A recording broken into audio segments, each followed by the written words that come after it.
I believe that America can be beautiful. How can America be made beautiful? Now, family, listen. My brother Imam Wadakuddin and I have had disagreement, but his followers and mine have never given each other as much as a bloody nose.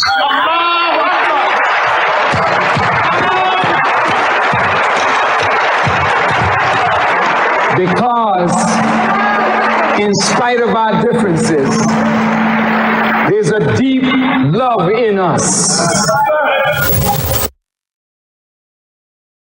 We don't like the things about our nation that is not good, but I don't want to live anywhere else. I want America to be made right. I don't want to see America go the way of Rome and Babylon and Sodom and Gomorrah. But why won't she go that way if the men of religion and the women of religion keep silent?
$5,000. Cash payment to anyone who can prove that what lying son of a devil FARRACON is preaching is consistent with the lessons, supreme wisdom, of Master Fard Muhammad Elijah Muhammad's representation of his teacher Master Fard's teachings.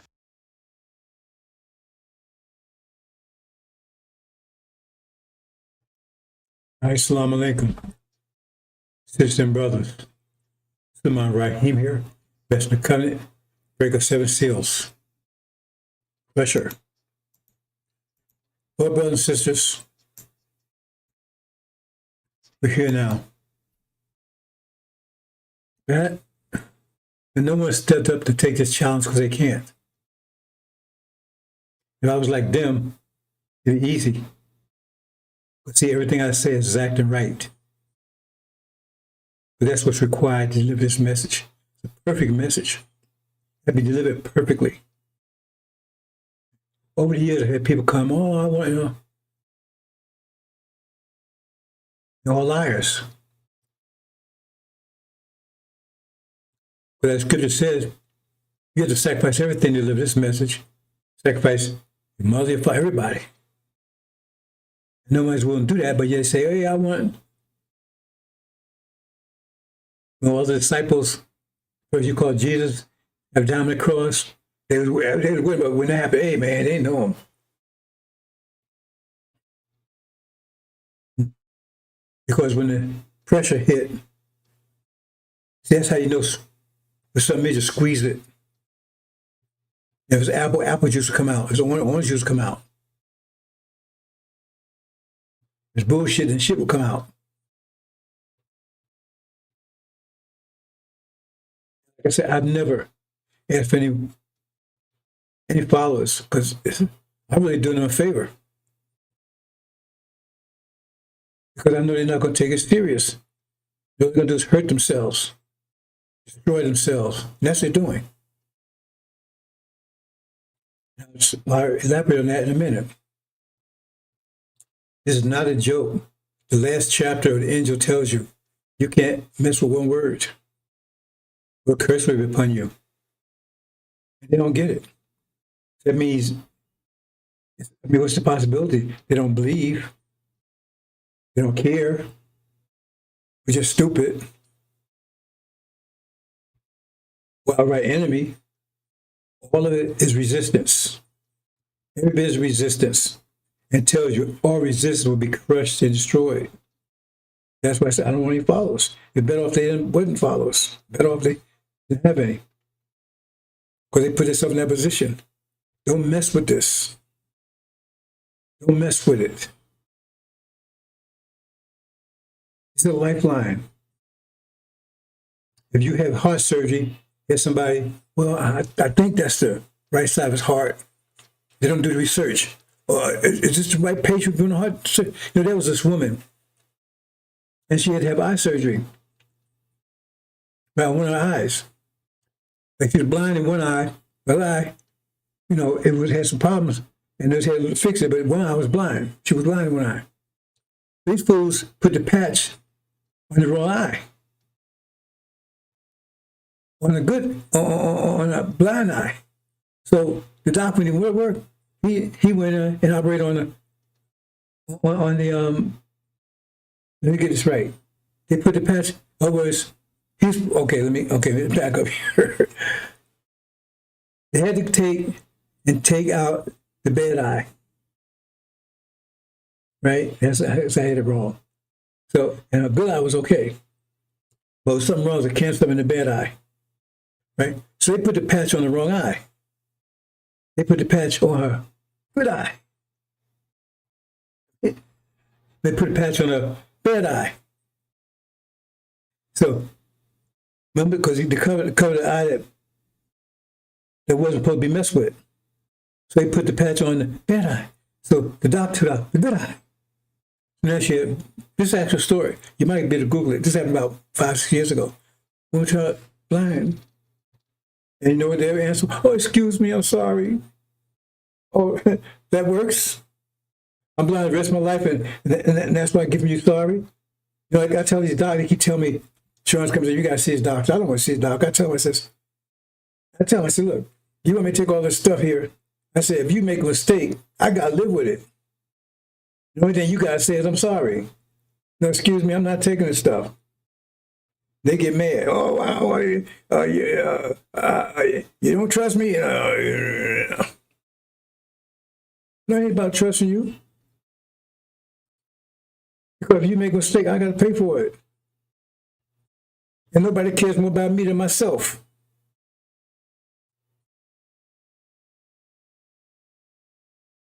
You see? So this is the lifeline of our people. This is the only thing that's going to save our people. And you fucking around with it. Can't play with it. Every word matters. I'm going to elaborate on that a little more later. Just can't. You lay advice, you just don't know. I haven't found one yet, except for Elijah. That's for real. Even Exodus had a problem with Elijah himself. We weren't brothers and sisters. Get back to that in a minute. But no one stepped up to get this shit because they can't. Sacrifice everything to get this man. I didn't ask for it. I don't want it. When I realized what I had, I said, oh, damn. I was just curious. They say curiosity killed a cat.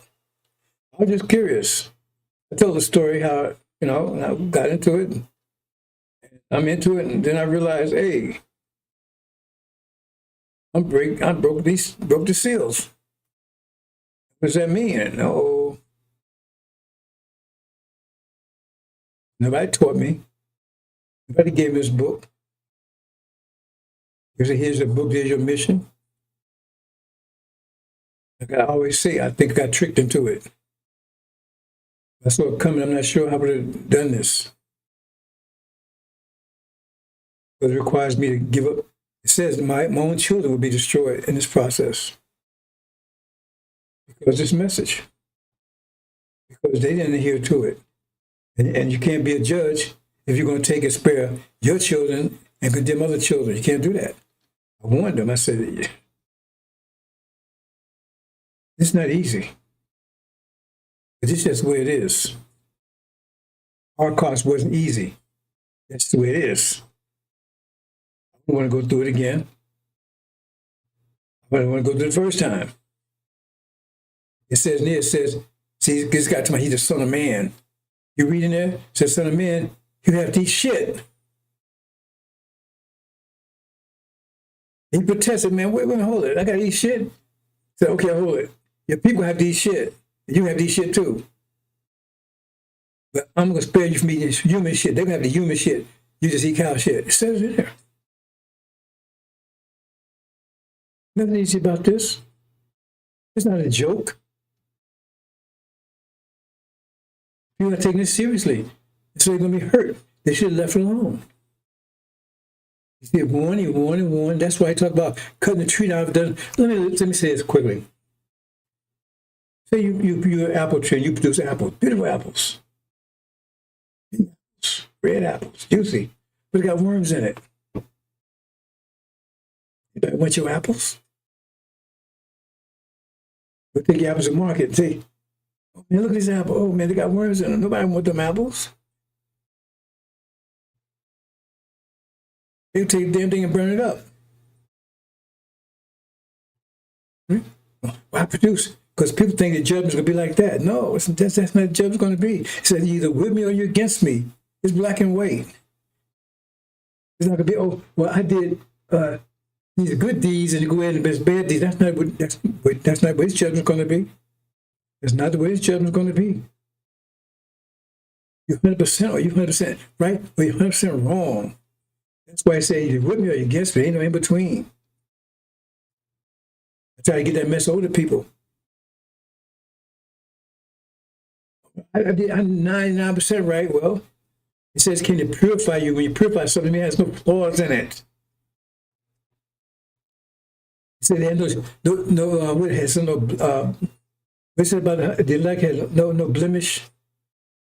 I forgot the title, exact words. That part was no blemish. Yes, get over people. Find out for themselves. Let's move on, brothers and sisters.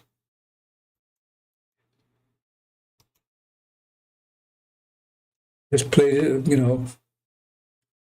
let's play it through, brothers, because like I said, this is stuff we're talking about here. They say they try to put the light of a lie out with their mouths. Well, wait a minute. Then that means it's information. Light of a lie. Because they try to put out their mouths, right? That means it's information. They're trying to store information. They say try to put out light of a lie. They say just put out light of a lie. You say, well, what's the light of a lie? Try to figure out what it is. But say with their mouths, that means information. It means they're putting false information out there to store information. And I don't give a damn how good your information is, right? How fucking good your information is. And got flaw and nobody fucking wants it. You understand that? You got a beautiful cake, but you got a little spin and you wouldn't eat it. You got a beautiful cake right there, and someone was talking, so when spit came, you would not eat any part of that cake. What about that? People understand.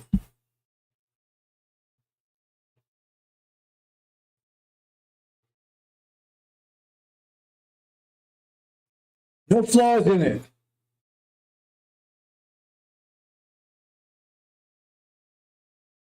It has no flaws in it. And you come along and throw flaws in it. Put out something with flaws in it. And I can't allow it to happen, so should be because then I'm responsible for it. Because I allowed it to happen, I'm not going to allow it to happen.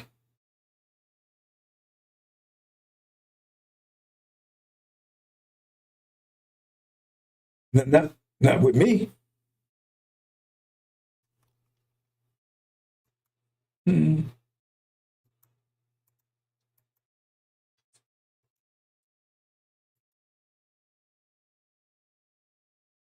Oh gosh, since we got old.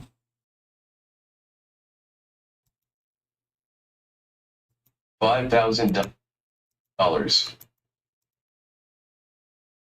Okay, here we go.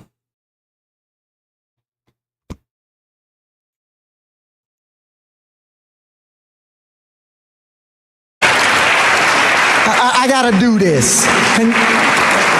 Do you mind? Yes, I'm gonna do something. I don't want to put my brother on the spot. See, this is this.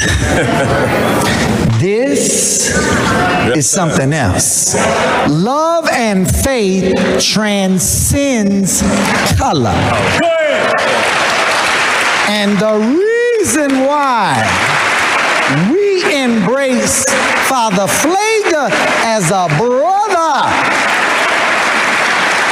is because we find him on the battlefield of justice, being a true disciple of Jesus. And the last thing I'll say is you will never call us racist. Yes, sir. Yes, sir. Because this day that we honor Master Fard Muhammad, if you see an image of him, put his image up. Yes, sir. That's the man whose father was a black man and his mother a Caucasian. And how many of us have a parent that's a Caucasian or grandparent? It's not about color. It's about our submission to the will of God. And in that we find common ground and unity. So I'm only one shade lighter than you, so. And Mustafa may be 4 more shades lighter. We a family. Yes, sir. Let's stay a family and be a family and love each other as God would have us to love each other. We love you, Father. Happy Savior's Day.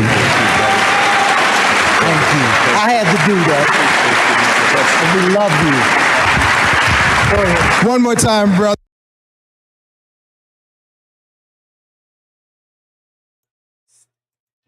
Total bullshit, bro. Says that's not Elijah's message. Anybody that didn't read knows it. But like I said, he's doing a good job because he's drawing those folks. So people that listen, see, the fact is, it's so off the wall.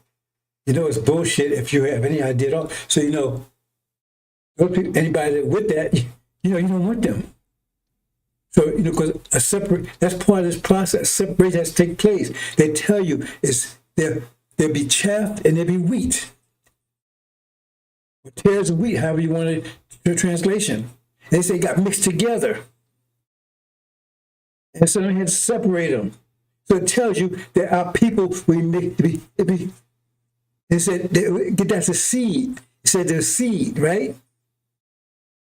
See, this wicked seed got mixed in with this righteous seed. It goes to seed level. So there can't be no mistake there. And so they got mixed together. So someone sowed that seed. They laid to that seed. So it says evil one.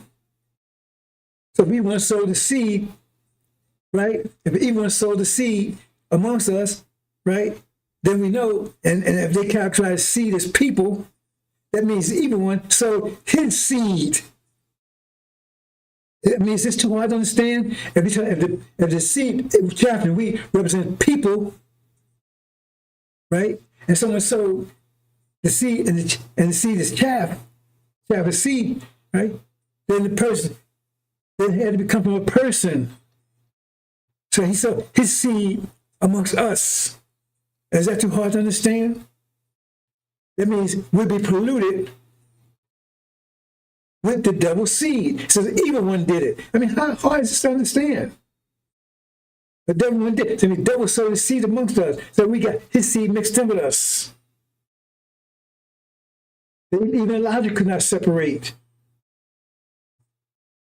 It's hard to understand. But you know, FARRACON never talks on that. Because why? Because he talked about seed. And right away, you know, he meant follows the devil. I mean, he part of the seed. He part of the chaff. I mean, that's so simple. He's part of the chaff. But he says follows the devil, so he's part of the evil seed that's sowed amongst us. That's why he can't talk about that. He can't talk about the seed, the chaff, and the wheat. You don't talk about it. Because get down to seed level, and he's no seed of the devil. You got him saying it. Want me to show it to you? It says father was a white Caucasian Jew. That's his grandfather's white Caucasian Jew. That means father's white Caucasian, right? But he's white Caucasian. The girls say white Caucasians are devils. And you know what your father is. That's why certain things he can't teach on, because it explodes him so easily. Another thing, you know, say for instance, you got your child in daycare or something, right? You go there. They feed your child some cereal, right? And while they feed it, a roach falls off the ceiling and falls into it. The nurse picks it up, throws it away. He feeds the child. That mother would go ballistic. What the hell? Hey, what the fuck you doing? You said roach fell in there? Yeah, I threw it out. Yeah, I don't give a damn what you did. And you know, exactly her reaction would be. But you care about that child. But if you give the angel, the roach fall in and stay in there, and they still feed them. They don't give a damn. But they don't give a damn about the angel. I don't give a damn what they say. I don't speak English. I speak actualist. Not only do they keep feeding it with the roach out, they keep feeding with the roach in. They don't give a fuck about it. Why don't you stop trying to fool me? You ain't fooling yourselves. Do you then believe in a part of the book and disbelieve in the other? What then is the reward of such among you as do this but disgrace in the life of this world, and on the day of resurrection they shall be sent back to the most grievous chastisement? And Allah is not heedless of what you do. 86 These are they who buy the life of this world for the hereafter, so their chastisement shall not be lightened, nor shall they be helped.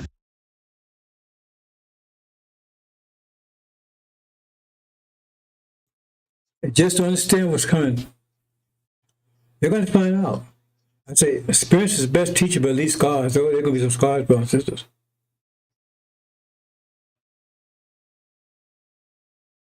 That's why it says time unprecedented trouble. And become unprecedented for the Levites because they had what? I mean, what, 90 some years? Here? Says Master Promise said put on this over here. They didn't do a goddamn thing. Master Promise leave, boom. They go after the messenger. Messenger leave. Right? They follow FARRACON. Stone demon.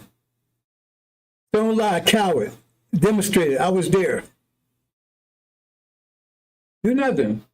Abandon Elijah just like that. They turned against Master Promise just like that when he left. Turned against Elijah just like that when he left.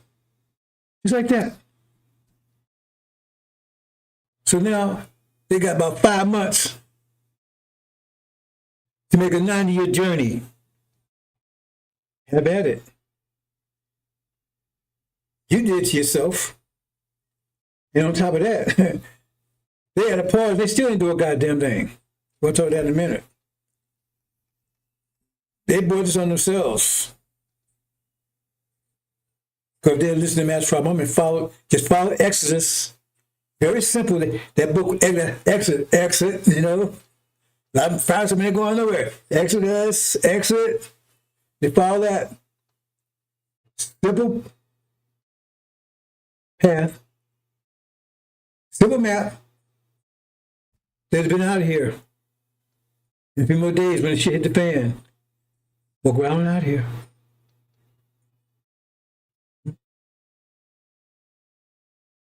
The journey will complete. And they've been like Master Promise said, put you in heaven overnight. They've been doing well. I'm doing well.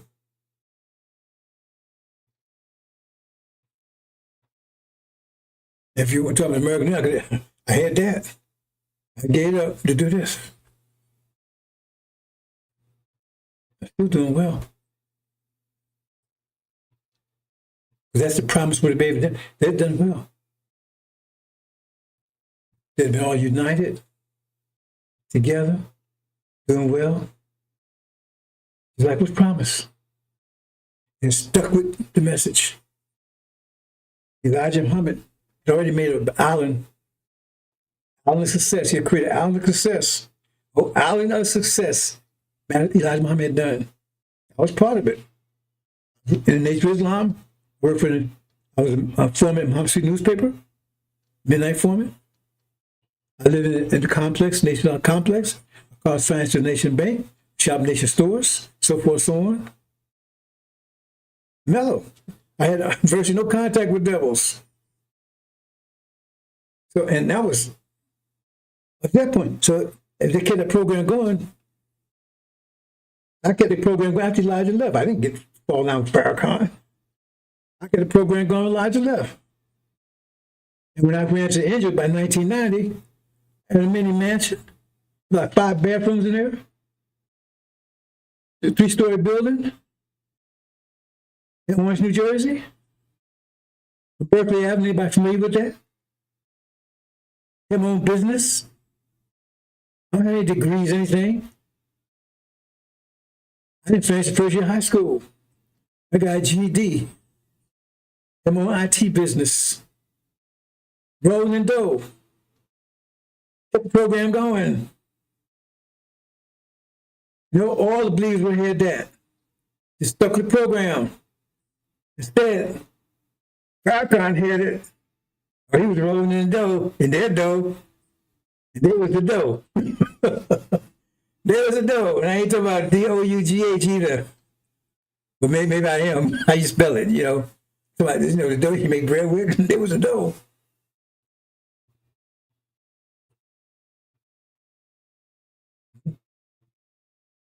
As Thomas said, put your head overnight. That was no lie. I experienced it. I just kept the 900 program going. And then spent 1 second with FARRACON. You know, I got the Injil. I give all that up. It just messed out people. Because it's important. My people are important to me. Not even on my tribe. And so he says, somebody make a sacrifice like that, you sit around scratching your ass, bullshit, don't give a fuck about it, and you think that's not going to mean something? Or somebody make that kind of sacrifice for you, and you show no appreciation for it. If you did, then you respect it, take care of it, you treat it like you care about it. Or you care about something, you make sure it's right. Move on, brothers and sisters.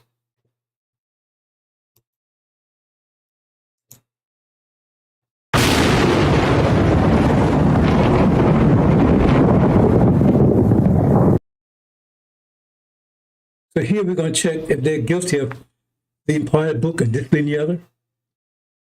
Let's check this. Remember, those that believe part of the book and disciplining the other, it was a grievous, most grievous chastisement, maybe the worst of all. Worse than the devils. Those get grievous chastisement. They get, well, maybe I should say that another way. But they will not get a chastisement, they get destroyed. So I need to backtrack on that one. Right? I think I said it last time. Here I am. I'm distorting stuff, so I get my ass kicked. So that's it. Maybe I got to say it so it can't be no room for interpretation. Because people say, well, the devil's going to get chastised. Yeah, you can't call that chastisement, but I'm going to be perfectly clear. Because people might get distinct between their chastisement is destruction. If you just say chastisement out there, that means like maybe they're going to be just punished. And then, but destruction is punished too. See what I'm saying? So that's why you got to be very careful with these words. I thought about that. So let me look at this word again. So let me just make sure you understand, because people say, well, they're going to be chastised. I said, devil's going to be chastised too. No, they're destroyed. They are be chastised. But chastised, destruction. I hate this language. I'm trying to figure out a way to say it that's so you make clear, because they would be chastised. That's Armageddon's chastisement, but it's to destruction. See? Now they're gonna have that's why you gotta be careful about chastisement. They're gonna be chastised, grievous chastisement, right? But there's destruction too. But it's not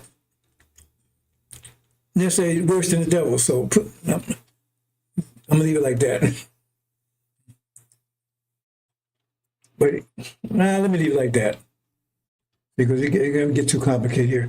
But the bottom line is, it's most grievous chastisement. I think that's good for now. Okay, look at this Messenger of the Covenant here. Messenger of the Covenant, let's look at it.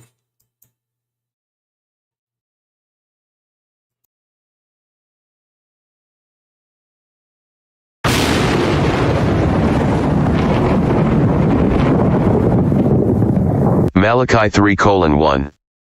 Behold, I will send my messenger, and he shall prepare the way before me, and the Lord, whom ye seek, shall suddenly come to his temple, even the messenger of the covenant, whom ye delight in. Behold, he shall come, saith the Lord of hosts. According to FARRACON, the Lord of hosts a lie. Because they say ain't nobody come after the messenger. The messenger, the last one. Is that what this says? Because they believe this part, that the messenger, they believe that part, but they don't believe this part. Is that what it says? They'll believe part of the book and this and the other? Because they say it's a messenger. That's the messenger there, right? That's not a messenger. And then, prepare the way before me. Who's that talking to the Lord? Who's the Lord? The Lord is the Lamb. He's called the Lord. Right? And King of Kings. He's also, well, and let me move on. And whom the Lord, it doesn't matter, forget about that part. But it said, anyway, this messenger, he's a messenger. He said the preparer of the covenant, or the announcer of the covenant, said the messenger, he's a messenger of the covenant. That's who you should be seeking. And he'll come to Elijah's temple. That's very simple stuff. But they deny all of this. They don't talk about the messenger of the covenant. They don't even talk about the covenant. And they say God's a liar because God says he's coming. Ain't nobody coming after Elijah.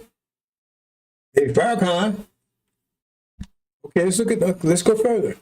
Now remember, this is the messenger of the covenant, right? So let's go and look about the covenant. Look at that part.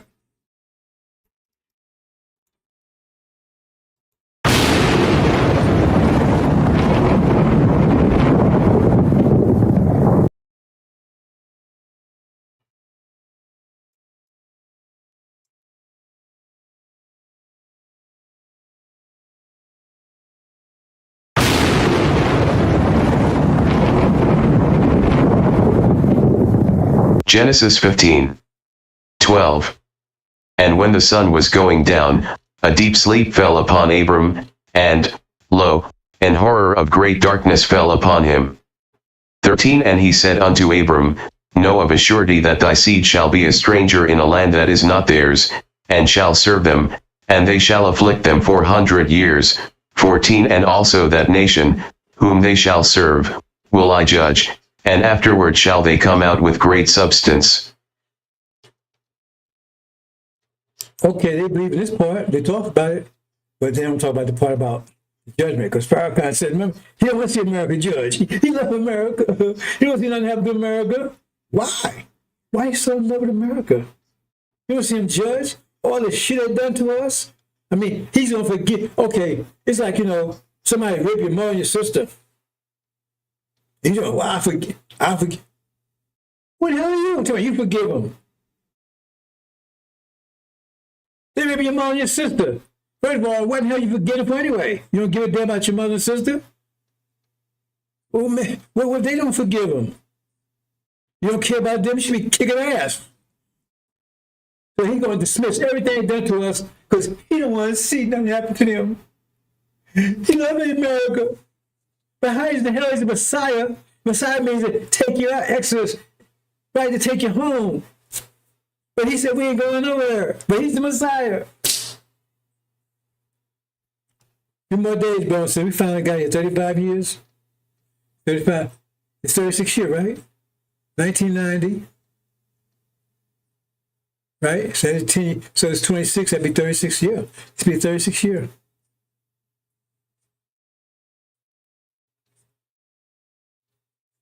Yep. Finally. I initially didn't know it was going to take that long initially, but I misread the Injil initially. I didn't think it was going to take 36 years. Right? And when I figured out, got an estimate of the time, I was like, oh boy. Right? But I never thought I'd be 77 this month. I never thought I was going to make 77. I never even thought I'd come any close. Right? My mother, she passed in her early 20s. My father, he had 40. Right? And I'm still surprised I'm still here, to tell you the truth. Right? Maybe I shouldn't have ate 1 meal a day like Elijah Muhammad told me. I've been gone a long time ago. Putting up with all this. Wallace, he died from a Wallace, FARRACON's man, his brother, died from diabetes. Hated his father. I guess you should hate Red Height to live, right? He was a young man when he died. Well, I think it was in his 50s, something like that there. Let's move on, brothers. But see, they believe in this part. It's about the 40 years and everything else, right? Okay, let's go a little further then. They believe this part.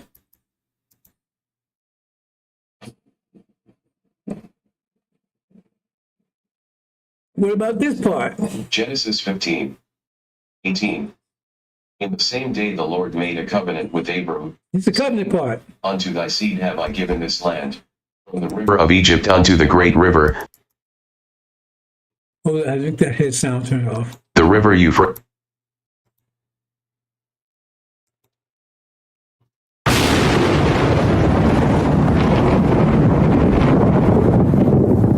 Genesis 15:18. In the same day the Lord made a covenant with Abram, saying, Unto thy seed have I given this land, from the river of Egypt unto the great river, the river Euphrates. What about that part? Remember he called God a liar, says, Ain't no mess with the covenant. That calling God out in this place. He said, we ain't going nowhere. But that's God's way. It says a covenant. So you got to mess with the covenant. Don't mention him. Don't mention the covenant that he's a messenger of. We ain't going nowhere. They never mention this. But even part of the book and this being the other. Let's go to the next part.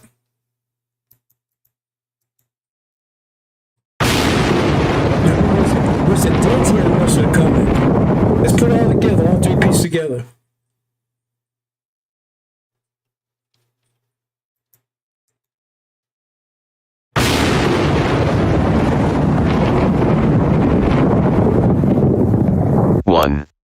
Now after the death of Moses the servant of the Lord it came to pass, that the Lord spake unto Joshua the son of Nun, Moses' minister, saying, To Moses my servant is dead, now therefore arise, go over this Jordan, thou, and all this people, unto the land which I do give to them, even to the children of Israel.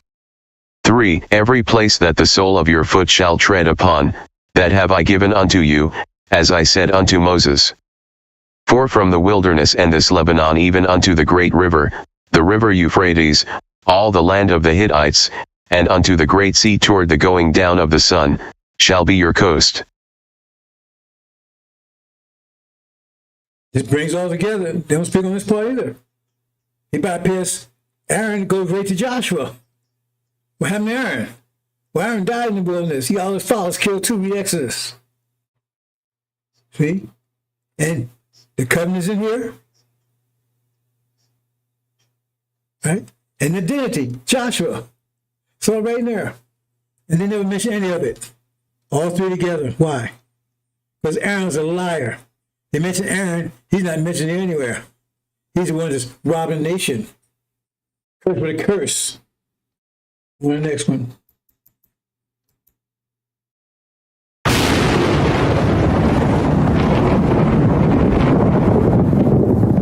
Five.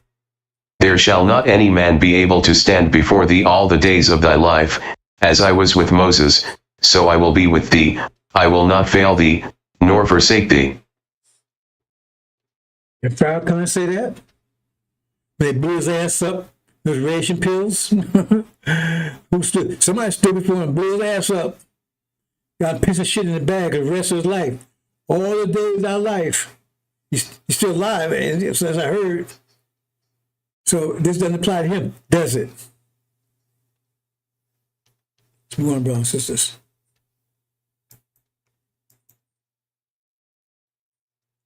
Message of the covenant. I'll move on, brothers. I want to get to my main point. 6.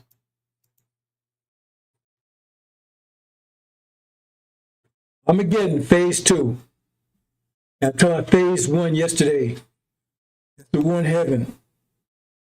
That will kick off Armageddon. Armageddon has not started yet. FARRACON.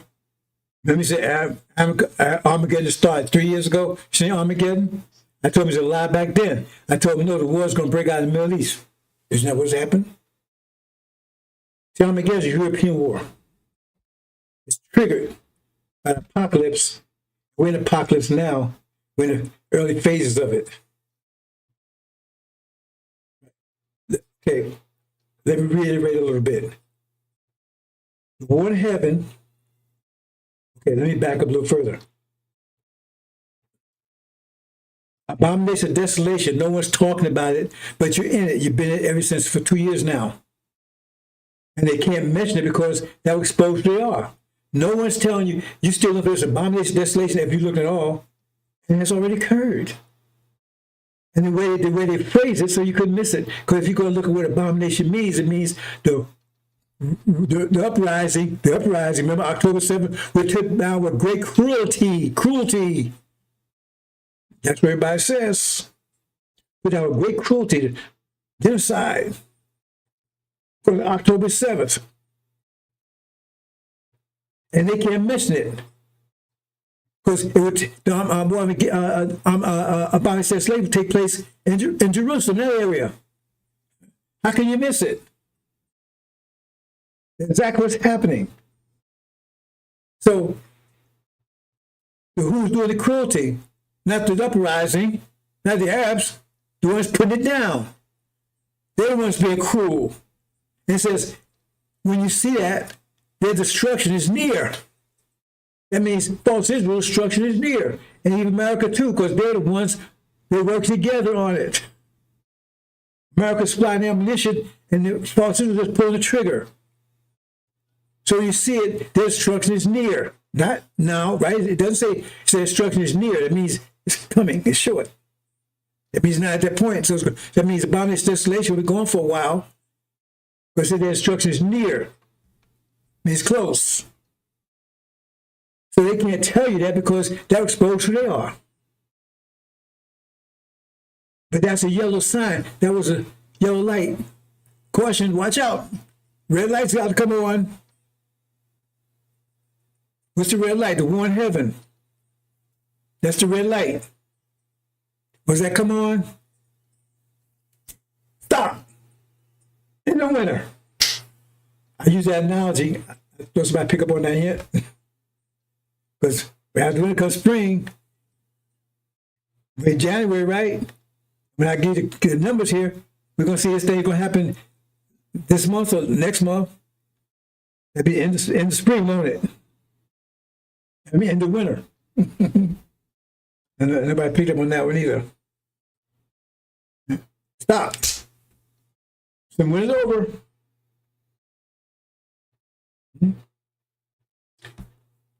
That's what's happening, brothers and sisters.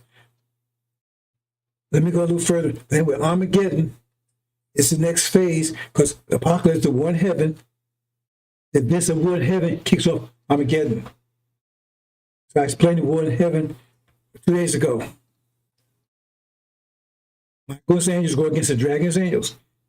And the war start, and then said there'd be a pause in it for about half an hour. There was that pause, like a mercy. Remember the light was yellow? Then war heaven turns red. That's it. But then you got mercy, start blinking yellow again. It's like maybe like a fire engine's coming by, something like that, right? Start blinking again. A little mercy, a little more. About 6 months. And still, they take advantage of it. No one took advantage of it. Still doing the same old dumb shit.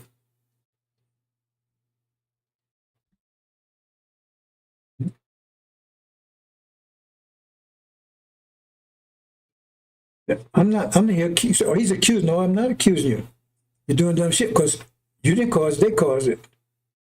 But the problem is, whether they cause it or not, you got to come up out of it. Whether you jumped in the water or somebody threw in the water, you still got to come up out of the water. You're going to drown. That's the problem. You got to come up out of, you're going to get some helping hand. They'll throw a lifeline out to you, but you got to grab it. Angel's lifeline. And your man line got to be secure. Can't have no weak links in it. Then you grab it and you think you're secure, and then things snap and you drown anyway. Put no weak links in it.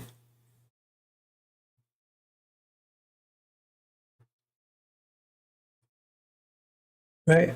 Oh, I just said that word. Or I just thought it meant this. No. It tells you exactly how it's supposed to be. No weak links.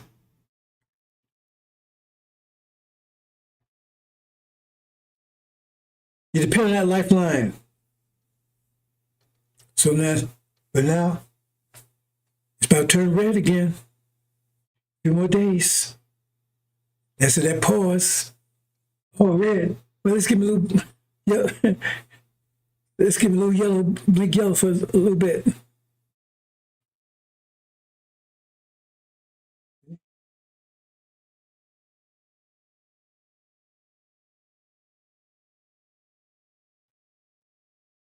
The Levites did to themselves. It's more brothers and sisters.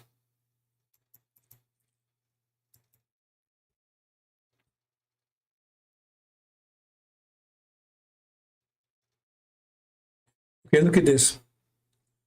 If you having a matter against another, go to law before the unjust and not before the saints. Do you not know that saints shall judge the world? The saints will judge the world. But listen to this. And if the world shall be judged by you, see, FARRACON don't want judgment, right? And you are unworthy to judge. And if the world shall be judged by you, and you are unworthy to judge the smallest matters, you pick up on that. You're supposed to judge the world, but you turn out to be unworthy to judge the smallest matters. So how are you going to judge the world and you not worthy to judge even the smallest matters?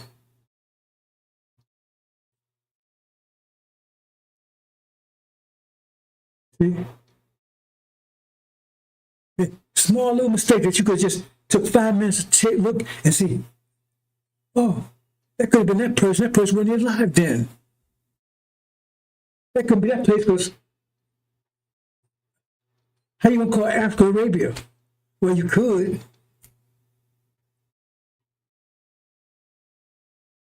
If you want to say Africa and Arabia or Africa, but how you have an African sign, Arabia written on it? How you going to do stuff like that? That's what it's talking about. If the world shall be judged by you, are you unworthy to judge the smallest matters? That makes you a hypocrite. Know ye not that ye should judge angels? How much more things pertain to this life? And then you have judgment things pertaining just like set them to judge who are least esteemed in the church. Well, the bottom line, I think I got to the point there.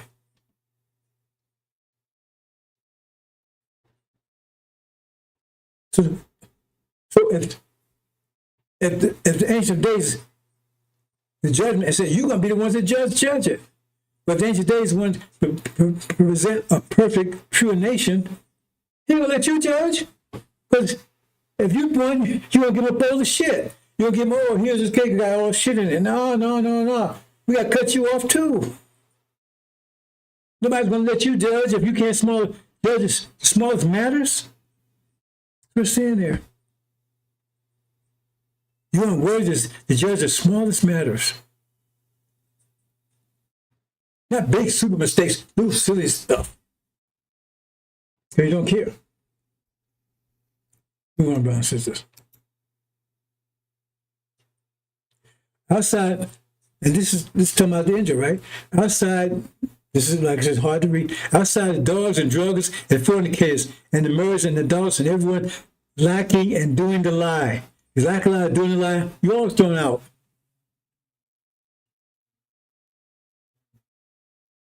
How am I lying? Did you say you was 100%? Yeah. Why you got flaws? You said you clean the floor 100%. Why I see spots in it? You didn't do it 100%. Because it would be spotless then, wouldn't it? That makes you a liar. Well, did 999? That ain't what you said. See, you think it's going to work that because the devil taught you all that stupid stuff and you hold on to it. You got to break. You got to gravitational vortex. You got to break it. You got to break totally free. Come on. I'm here to get information. That's what's required. You look at the creation out there. Creation is perfect. Speak the mathematical language. You're going to show up tomorrow. Well, 2 plus 2, 5 plus 5 plus 3 is approximately 9. Ain't happening. Well, just let me check something. I'll keep this short. A lot of technical issues again. And I got a lot of information. I can't be distracted. Because if you ain't with me, you're against me. Because if you distract me and slow me down, then you're against me. Right? If I'm running and the wind's against me, I mean, it's slowing me down again. And I got to win ahead. I've got a tailwind. It's speeding me up. That's helping me. Now I'm moving faster than I would have normally moved. If I got to stop and keep checking, it means it's a headwind. Who the hell wants a headwind?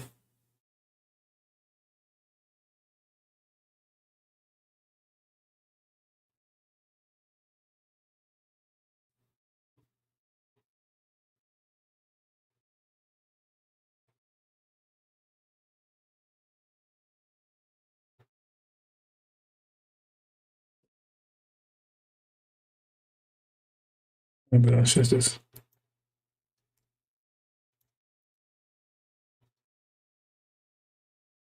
Now again, see, this is the situation. This is, see, those people don't believe in, and if you,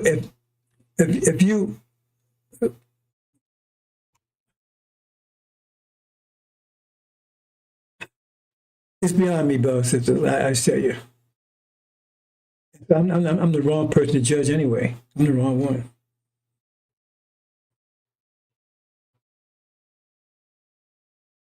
Because I know the state our people are in. I know that. Right? But I broke through all of that. And it just always seemed to me that why can't they do it?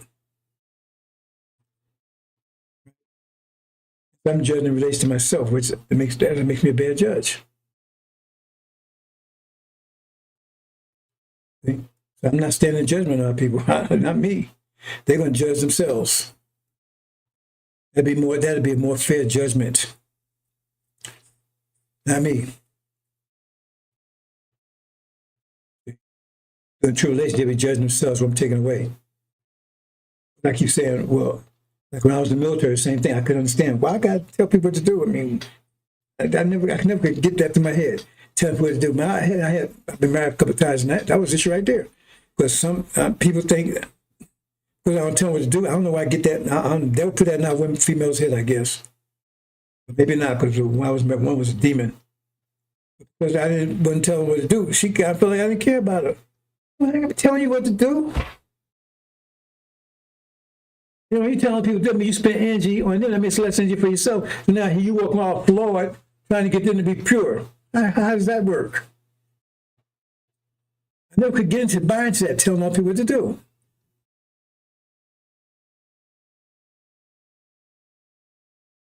See? Elijah had that task, not me. Mine's to get information, to warn you. So I set you up as a warner. Purify those people that want to be purified. I got soaked through soap and water. I need to drag you out. No, I'm not to pull you out. None of that. I'm the wrong person to anyway. I never get it through my head. Why I got to tell people to do? I didn't want to tell my children what to do. I gave them information. And they decided what they want to do. And they decided, so they have to pay the price. But here, right here, it says, maker, owner, creator, planet, earth, God, universe. How can you be an angel and you don't even know what Elijah taught? I mean, you should know how to be familiar with it. You should definitely know those lessons.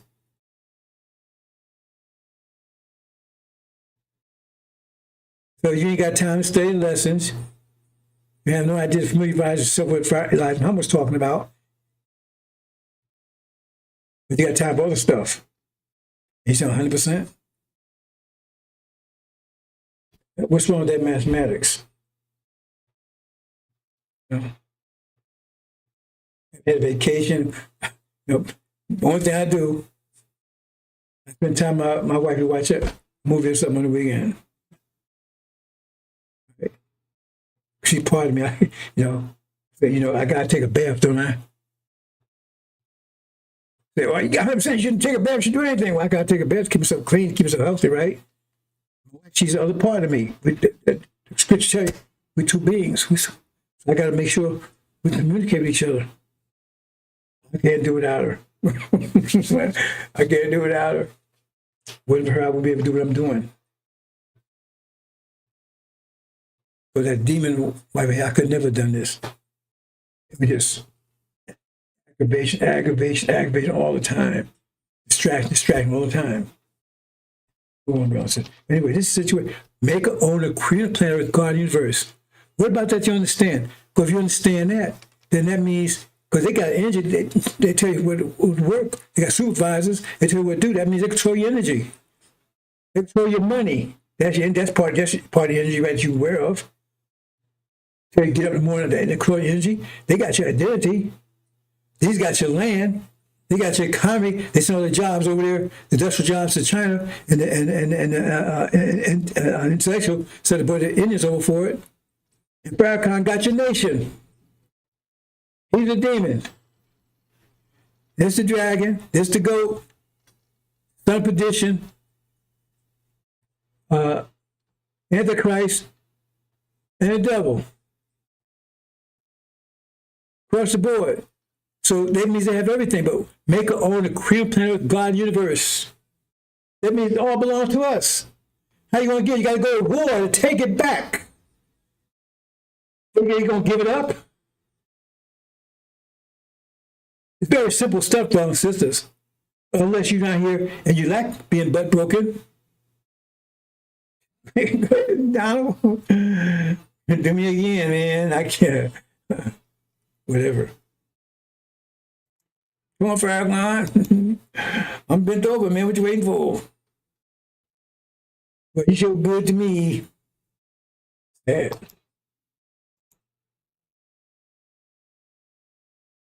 There's more, brothers and sisters. He said God told him to be quiet. Yeah, he's the messenger. He's the Messiah. He's the watch. What good's a watchman if he can't talk? He sees danger come, he can't. He mute. He won't tell you. What the hell you need him for? You got to watch me, guys. You got to have a mouth too. You got to tell what he sees. That's what a watchman does. But if he don't have one, be shut up. That means he sees danger because it says he's supposed to warn you when danger comes. That's what Son of Man is supposed to do. The Messiah is supposed to warn you. So I said you're to warn the people to see danger. God told him to be quiet. What bullshit. You don't know a damn thing. That's why.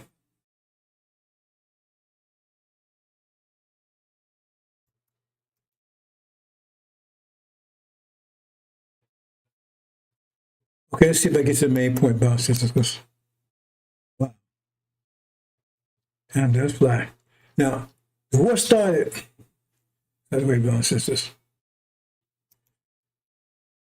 I told you blood in heaven was coming. Okay, the war started in June. That was 2 weeks, I believe. That was a red light. But then it said, you're going to get a pause. About half an hour. So an hour is a year. So about half an hour would be 6 months. So that means approximately means either 5 or 7. I mean, that you could assume. I mean, it's still assumption. It's at about. So it's close to. It won't be 6. It'll be close to 6. So it'll be before 6 or after 6. Right. So the safest bet is probably 4 or 7. But we know 5 has passed. So it's got to be 7. Maybe 8, but most likely 7, right? Because it doesn't specific, just say about half an hour. So where that put you at? So in June, so that means you had silence in July, silence in August, silence in September, October, November, December, right? January, then bet again, July, August, September, October, November, December, January. So if you take the 7, that means if he silence, then it will resume February then. But it could, we say in months, about half an hour, it could be like 6 months and 2 weeks. It won't be exactly 6 months, that's the point. That's what I'm saying. So you're talking about between January and February. And right now, all of a sudden, remember, they took care of it, everything's taken care of. Trump said took care of everything, don't worry about it no more. And all of a sudden, in the last week or so, we're going to bomb Iran. Is that a coincidence? At the time frame, coming to a halt on the spring, on the winter, it's about to happen. 1,000 heaven. That was another great. Right? So you being a valid decision. That's it, but still didn't do nothing, didn't do anything. What's going to happen any day now? They already told you. They already committed. Somebody says it's about to happen. Oh, it was quiet all of a sudden now. All of a sudden out of nowhere. Last couple of weeks, hey, we're going to, we got riots in Iran. Coincidence? That's where we are, brothers and sisters. That's paid. Now that when that's when it happens, that's coming to the end of phase 1, which will trigger phase 2, which is Armageddon. Okay, let's walk through this, brothers and sisters. Angel key.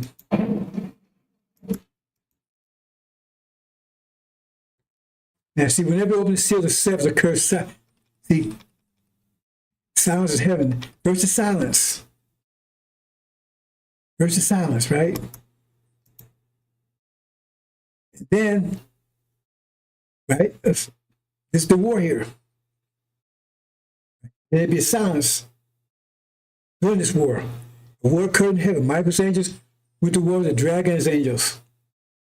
You read the whole thing. During this war, FARRACON is cast out. He's accused of our brother. But I'm not focused on that right now.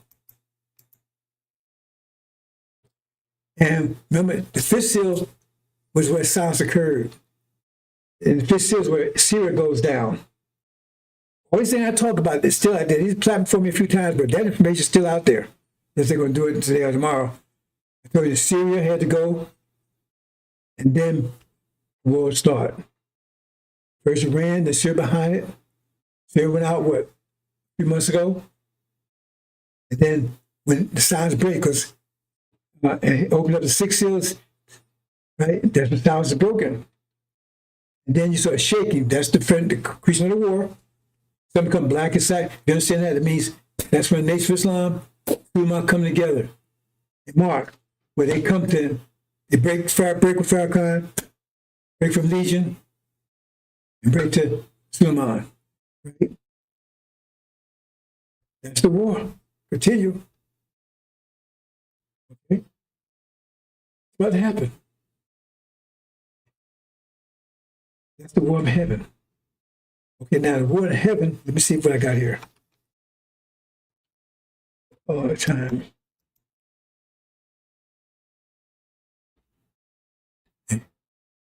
And the four winds. The four winds blow.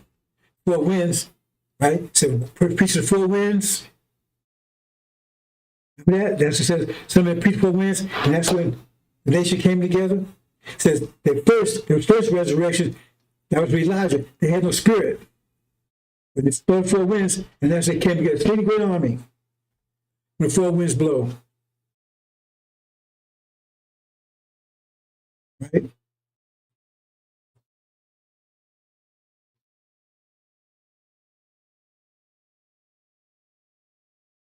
Go ahead, brothers. I got something going on here. Four winds blow. So doing faith, right?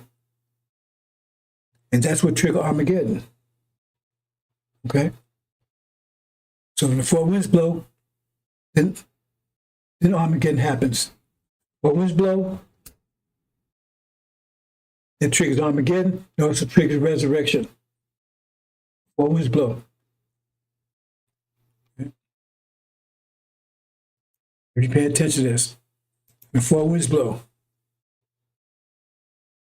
When the war resumes, okay, war resumes. Let me back up here. When war resumes, it says, I forgot to mention that.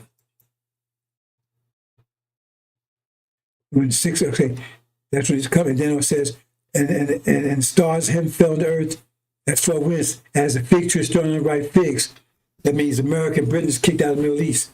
But Paul says it was known as the fig tree. So it's figs, America and Britain, if you understand your key. So as they thrown out, that's when stars of heaven blood means the four winds.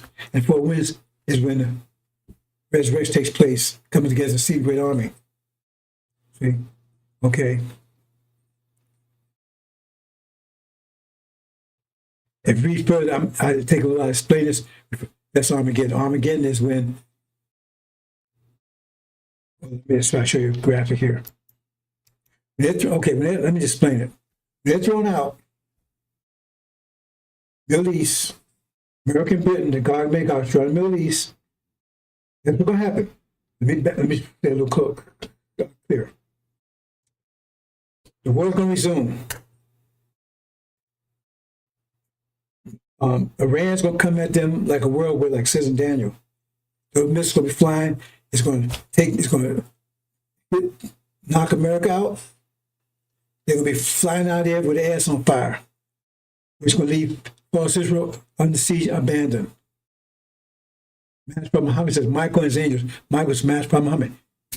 He will neutralize their nuclear weapons. He will not be able to use them. So far, Israel will be under siege. Israel will be under siege. American Britain will be kicked out. And they'll run to Europe, run back to Europe. That's the start of Armageddon. Because two things happen, they run back to Europe. First of all, at this point, Michael and his angels have control of the Middle East, Arabia. The dragons, House of Assad, they have control because he's thrown out. They run back to India. That's no story. The bottom line is they have control of the Middle East. That means Europe is totally, the economy collapses. So I'm going to talk more about that tomorrow, bro. Because I'm going to take 2 days to do this. The economy collapses. Because there's no oil. Total collapse. But Russia's economy does not collapse because they have plenty of oil. And so they're going to have to make nicey with Russia to keep the economies going because it's going to be cold and freezing. See what time of year it is, right? Cold and freezing. And say, make nice with Russia, apologize to get the oil back, which means they're going to have to attack all American bases all over Europe. They'll be under fire. Remember, America's pissing off Europe right now anyway. They're going to take Greenland, all that kind of stuff. The bottom line is that's what's going to happen. So then when they flee back to Europe, they're going to not be welcome. They'll come back under fire. They're on fire from the Middle East, and they run into fire. They run from fire into fire. They got fire in their ass about to get burnt. The ass on fire, and now their head's about to be on fire. So America has to take and rush troops to protect the armies in Europe. That means they're going to have to take and commandeer all the oil, support their military going to war in Europe. That means economic collapse follows right here. So what I just outlined, that's Armageddon over in Europe. But it's Armageddon here. Because when they do that, it's total economic collapse. And you got civil war, civil disobedience, insurrection. That's Armageddon. European war. It's the locust war. The demons fighting the devils. I'm going to deal with this. This will take two days to deal with the phase 2. A lot more on this. So we're talking about phase 1, right? That's the war. You also include boundless desolation there, but that's like a prelude. That's what I call it phase 1. I call phase 1 the actual war. That's like a flash of light. War, boundless desolation. Boundless desolation is the war in heaven, which started back in June. Phase 1. Got to pause. Coincidence. Says the pause will last 7 months. We're right here, and they already. Trump says he's ready. He's lock and loaded. He's ready to go. And that's what's about to happen. They're gonna go, and they're gonna get their ass kicked. America will be kicked out of the region. Assad's gonna run back to India. Right? God made God right. They're thrown out in Europe. Now there's a big war in Europe now. Russia and the EU against America. It's Armageddon. I'm going to close out here, bro. So I'm going to just have just 2 parts.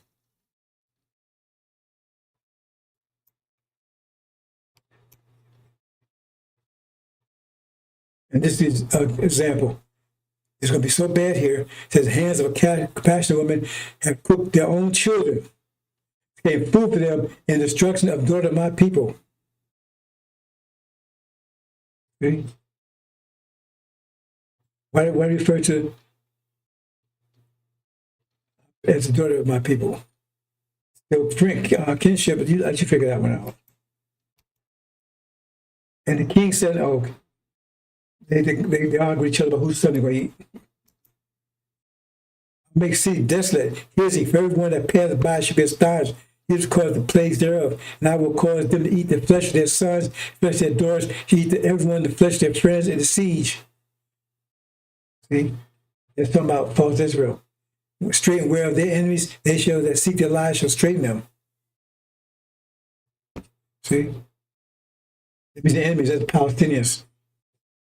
See? It says they're writing on the obituary. The tender, delicate woman among you, which would not eventually set the sole of her foot upon the ground for delicateness and tenderness, her eyes shall be evil towards the husband of her bosom, and towards her son, and towards her daughter, and toward her young one that comes out between her feet. Oh, she's about to give birth. And toward her children which she shall bear. For she shall eat them for one of all things secretly in the siege, and straightness where thy enemy shall distress thee in thy gates. That's falsehood in here. Mostly here, because falsehood is not going to be run that long for that to take place. Give birth in secret so you can eat it. That's how bad it's going to be here. And they prefer you, black meat, first. Let me play another one. I'm going to go. And thou son of man, thou said the Lord, speak unto every feather fowl and every beast of the field, assemble themselves and come, gather yourselves to every side to my sacrifice, and that I do sacrifice for you, even a great sacrifice for the mountains of Israel, that ye shall be eat the flesh, drink blood, ye shall eat the flesh of mighty, and drink the blood of the prince of the earth, and rams and lambs, and goats of the bloodlocks, all of them fattening of Busham. Ye shall eat them, eat fat till you be full, and drink blood till you be drunken of my sacrifice which I have sacrificed to you. Thus ye shall be filled with my table with horse and chariots, mighty men with all the men. What he's talking about, he's not talking about, we're going to do that. Says the birds, right? So who said, he said, Phil, in other words, the animals going all crazy here. They'll be eaten by, wild animals going to run rampage during this period of time, during so-called tribulation. But it also mean foreigners and stuff. I'm going to get a deep there, but just anyway, let me close here. Now we're talking about the war right here. I'll start here tomorrow. Right, just the actual war. That's going to take place any day now. With 7 months. It says it, right? I'm rounding off to 7. It could be 6. Remember, 6. Heaven hour is 6 months. So 6 months a week, that's about 6 half an hour, right? So it could be a week, a month, round off to a month. So right now, like I said, if you say July, August, September, October, November, December, January, but December will be 6. Exactly 6, right? July, August, September, October, November, December. So it'll be after December, right? So it could be 2 weeks after December, a month after December, around up to a month. Okay. But the way they're talking, it can happen any day now. Your life will change dramatically. And then you'll hear this, but some of you won't hear it too late. Because you're going to flee in panic. Maybe some of you are going to get caught. I'm going to leave it there, brothers and sisters. Assalamu alaikum. I hope to pick up tomorrow right here.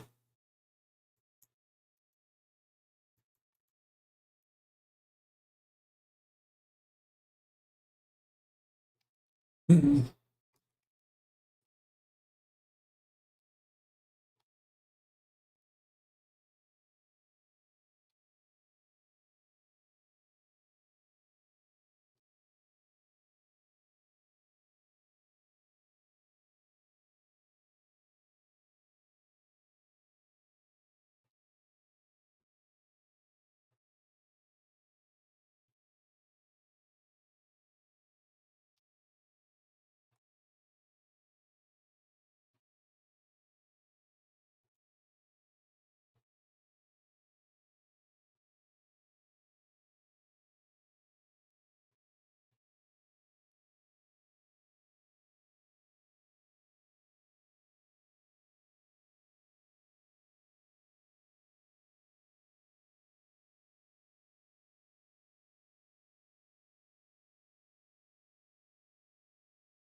We have a lot of that going on, but we're taking care of our farmers. We can't let our farmers not have anybody,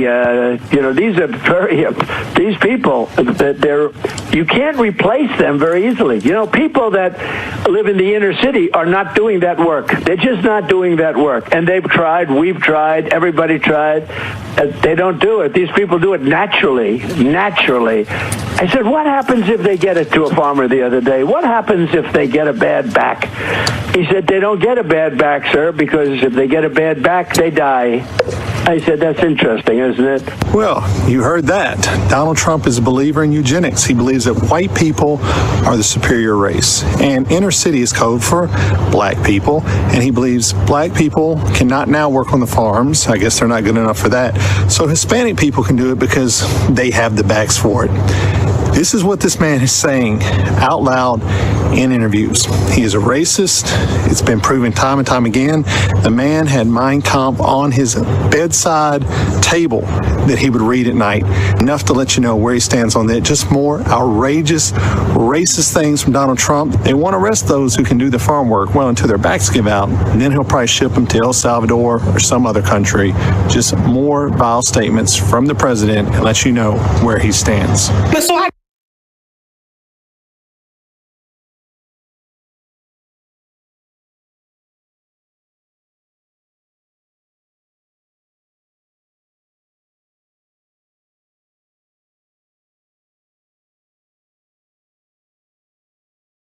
When they were arresting people for praying outside of abortion clinics. I mean, I do think the UK, and I say this as, someone who is half English, I think it's like reached, or it is quickly reaching a point where democratic reforms are going to be pretty tough because of the demographic change.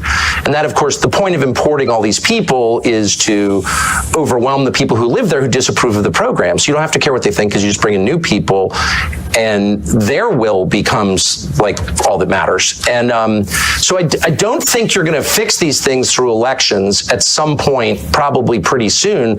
And I just worry a place like the UK, Canada is another, a bunch of different countries in the West are at the point where they're literally revolutionary. They are poised for revolution. And as someone who really doesn't support revolution and hates violence and hates civil war above all, I'm worried about that. I mean, I don't see how this is fixed. Starmer, who's, he's just an instrument of larger forces, but he's a poisonous character, obviously, who's really hurt your country. He's in there for, 4 more years? And so you wonder, people are going to start to get really radical in a scary way. I think this is going to happen. And the people in charge don't seem to care. Well, you're already seeing it. You are seeing the anger beginning to manifest itself, and I completely understand the anger. I don't, like you, I abhor any form of violence, but I do understand the anger when you have, Keir Starmer campaigned, I'm going to smash the gangs that allow these little boats to come over the channel, delivering tens of thousands of people illegally into the country, and they then get put into these so-called asylum hotels where they're given a pretty good lifestyle, certainly a far better lifestyle than many people really struggling at the moment in the UK. And of course, far from smashing the gangs, it turned out yesterday that he's smashing new records for the number of people coming in illegally on the boats. Of course. It's out of control. And the British public are reaching a point of saying, we are done with people coming in illegally and being treated better in a more comfortable and more luxurious manner than we treat our own people. Well, the whole point is to humiliate and degrade the indigenous population of the British Isles, the white population. I mean, that's the whole point. And are they really going to do something about it? What would that be exactly? Public are reaching a point of saying, we are done with people coming in illegally and being treated better in a more comfortable and more luxurious manner than we treat our own people. Well, the whole point is to humiliate and degrade the indigenous population of the British Isles, the white population. I mean, that's the whole point. And are they really going to do something about it? What would that be exactly? You'd really have to force a lot of people to go back to their countries of origin, millions of people, and you need to do it really soon. And are they actually willing to do that? I don't know, but these are existential questions that we have been browbeat into ignoring for decades. But the question is is Ireland Ireland? If it's majority non-Irish, oh, shut up, they're Irish. No, they're actually not Irish. Same with the UK, same with England, Scotland, Wales. Like, it's all changing so fast. Nothing like this has ever happened in all of history, except when, say, the Mongols swept across the steppe and raped everybody. Like, that was true demographic change on this scale. But even that wasn't as profound as what we're seeing in every white country around the world. I would say the West, but Australia and New Zealand also. So, like, what is that? Now, my brain is not big enough to understand what that is. I have a lot of theories about it, but I don't know if they're true. All I know is what the numbers are, and that's real, and no one feels that he can say it. Everyone's like, oh, well, if that were happening in China or India or Malaysia or Senegal, it doesn't matter. You'd be like, what the hell is that? Like, the population's totally different. Look at graduation. Pick, I don't know, King's College Law School, and look at the graduation picture for the last 30 years. Who's in it? Just like, let your eyes tell you the truth for once. Like, this is a total change in population. Is it better? Is it worse? Can't have that conversation. Who's pushing this? Does the population want it? The population clearly doesn't want it. There's no polling that's meaningful on the subject. I mean, there's no referendum on it. You don't get to decide. You've got no voice in it, other than you get to go to jail if you complain loudly enough about it. What is this? I think it's the biggest and darkest thing that has happened in the last 1,000 years, for sure. And I think it's leading somewhere really, really bad. It's not happening by accident, that's obvious, because it's only happening in white countries. I mean, I think that... Oh, shut up, white supremacist. Well, in fact, I'm not a white supremacist. Well, I'm just noticing what the hell's going on. I think most people I've spoken to about this in the UK, most people have always viewed the UK to be a very tolerant, multicultural, cosmopolitan place to live. That's why so many people want to come here. And people have no problem with that. And it's been very successful for a long period of time. But it's multicultural? What does that mean? We have a lot of different people from different countries, different cultures, and it's always worked historically. So is Sharia law in a multicultural country, is Sharia law...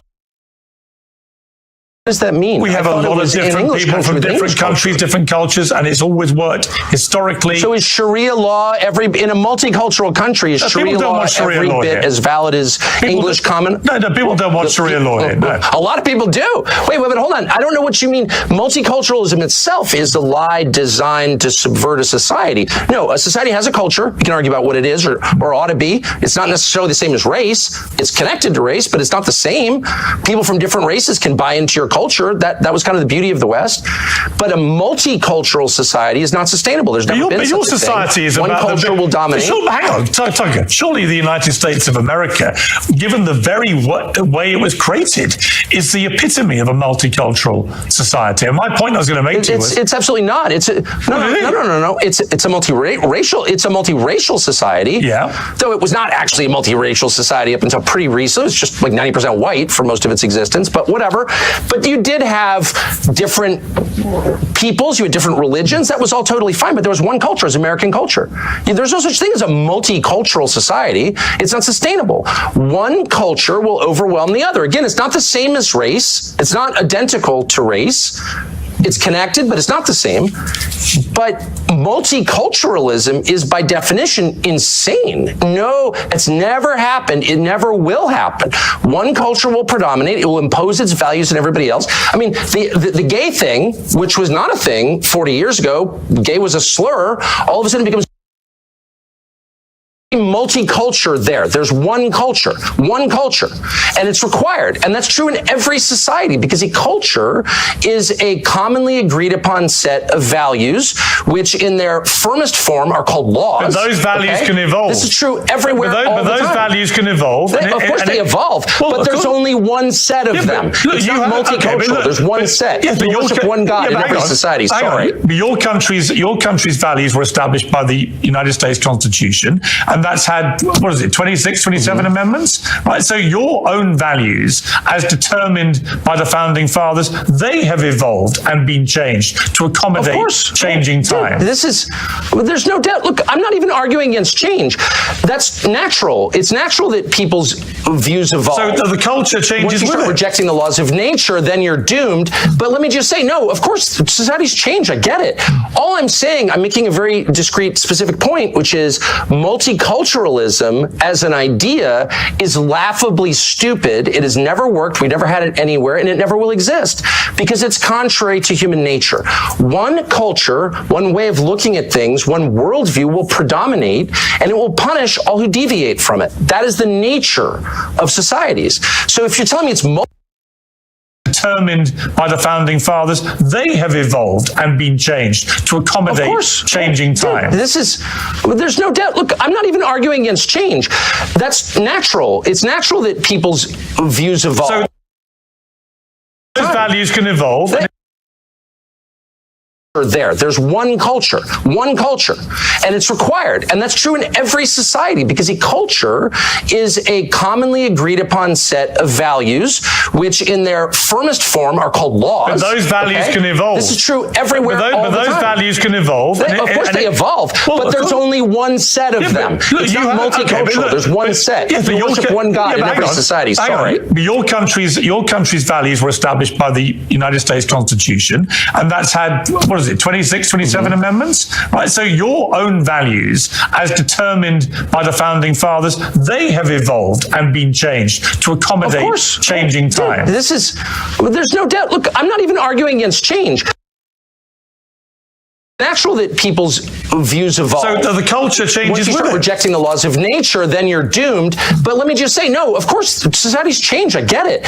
All I'm saying, I'm making a very discrete, specific point, which is multiculturalism as an idea is laughably stupid. It has never worked. We never had it anywhere, and it never will exist because it's contrary to human nature.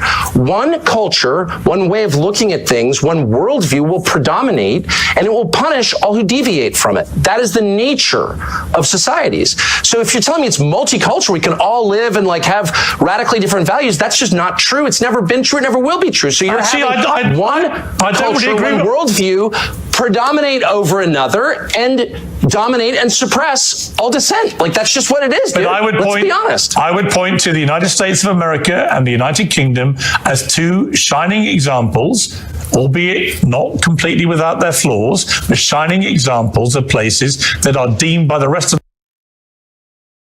I certainly feel that about my country. Well, I certainly think that inherent in Christianity is the notion of tolerance, and that draws from a core Christian concept, which is free will. You cannot force someone to convert. There's never been conversion by the sword in Christianity. People decide to believe in it. And so that is central to the religion, therefore it's been central to the society. Western civilization is Christian civilization. And so we call that tolerance. It's a respect for your inherent God-given right to make a choice about what you believe. Okay, so of course, that's always been a feature. My only point is, a society has a commonly agreed upon set of beliefs, rules, and laws that are the definition of the society itself. That's what a society is. So you can't have competing. You can't have, gay world and Sharia world living co-equally in a society. That does not happen. It will never happen. You have to pick one. Are we the Sharia society? Are we the party time gay rights society? Which one? And you can't face that reality. So you're just sort of snoozing along until the inevitable point where you're going to wake up and be like, my values have no bearing on what our society is anymore because we've been invaded by other people with a totally different worldview, and they're now in charge. And that day is coming very soon for your country, and maybe it'll improve it. I don't think the UK could be a lot worse than it already is. It's this kind of disgusting, sad, self-hating, suicidal island that was once great. It kills me to see it as a half English person, but that day is coming. It will change. You will either decide to be Western or Eastern. That's a choice that we're all going to face. I don't want to face that choice, but it's being foisted upon us by the architect.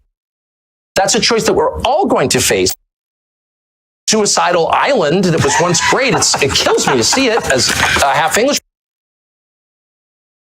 That day is coming. It will change. You will either decide to be Western or Eastern. That's a choice that we're all going to face. I don't want to face that choice, but it's being foisted upon us by the architects of mass migration. Sorry. I would question your characterization as my country as a sad, disgusting, what's the rest of it, suicidal nation. I feel none of those things. I feel very happy to be in the United Kingdom, and I feel that there are lots of very happy Our system, the Western system, which is very distinct from the Eastern system, very distinct, and it's distinct on this one precise point, we believe, and have always believed since this country was founded, since your country became, not a pure monarchy, but even when it was a pure monarchy, the belief in the West, because of Christianity, was the worst thing you can do is punish the innocent. That's the worst thing you can do. That's worse than not punishing the guilty. And we often said that to each other. We no longer say that because there is a pretty concerted effort to blur the meaning of these terms. But I'm not going to be deterred from defining words precisely. Terror is murdering people, killing people, punishing people who committed no crime.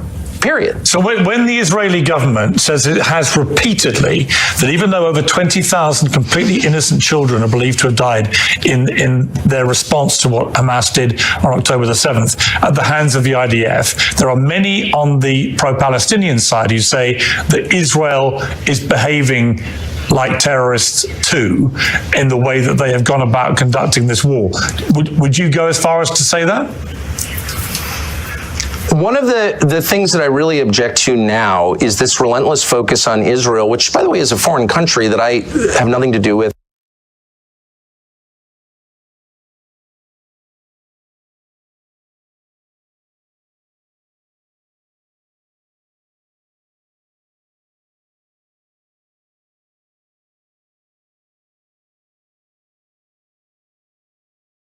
We've done this before. Now, maybe today things are different, and we will end up living in a nation that is sharply divided and may ultimately produce something else. But I'm an American. I love my country. I want to see it stay together. I'm interested in social cohesion, which means that I think our laws, customs, and culture have to be dominant.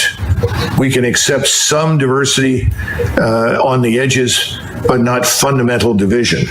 I think we're in a state of fundamental division. So when I bring up Sharia law, I've sat in many discussions with many people that said, well, I don't care what people look like, but I do care about Sharia law, and I don't want that practiced anywhere near my family or in my country. And that's something you should be aware of. So the notion that someone can come here and say, well, that's part of my religion and we're going to abide by Sharia law, they're going to find serious resistance and opposition in the country. And as I clarified, It's because it matters. It's this thing we call societal cohesion. Nations do not exist on their own. They have a core population.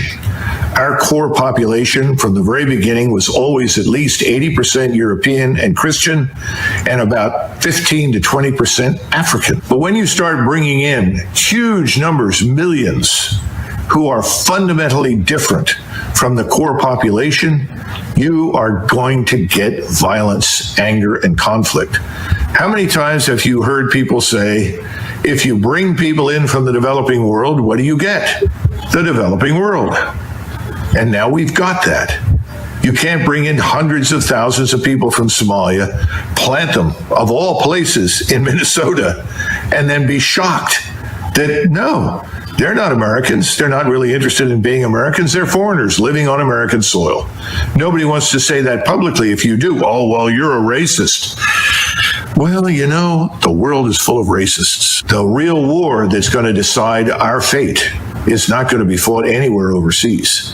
It's going to be fought right here inside the United States. Are we going to survive as a republic, as an English-speaking republic that rests on the foundations of Western civilization? Or are we going to become something else? One point that is Constitution was completed in 1789. I think we had 5 million people living in the 13 British colonies. We were 90% white, that is excluding the Africans who were in the country who had been brought here as slaves. But we were 90% white. We were 90% Protestant. And this may be hard for you to believe, but the people that wrote that were trying to protect all of the Protestant sects from a state church on the model of the Church of England and the Roman Catholic Church.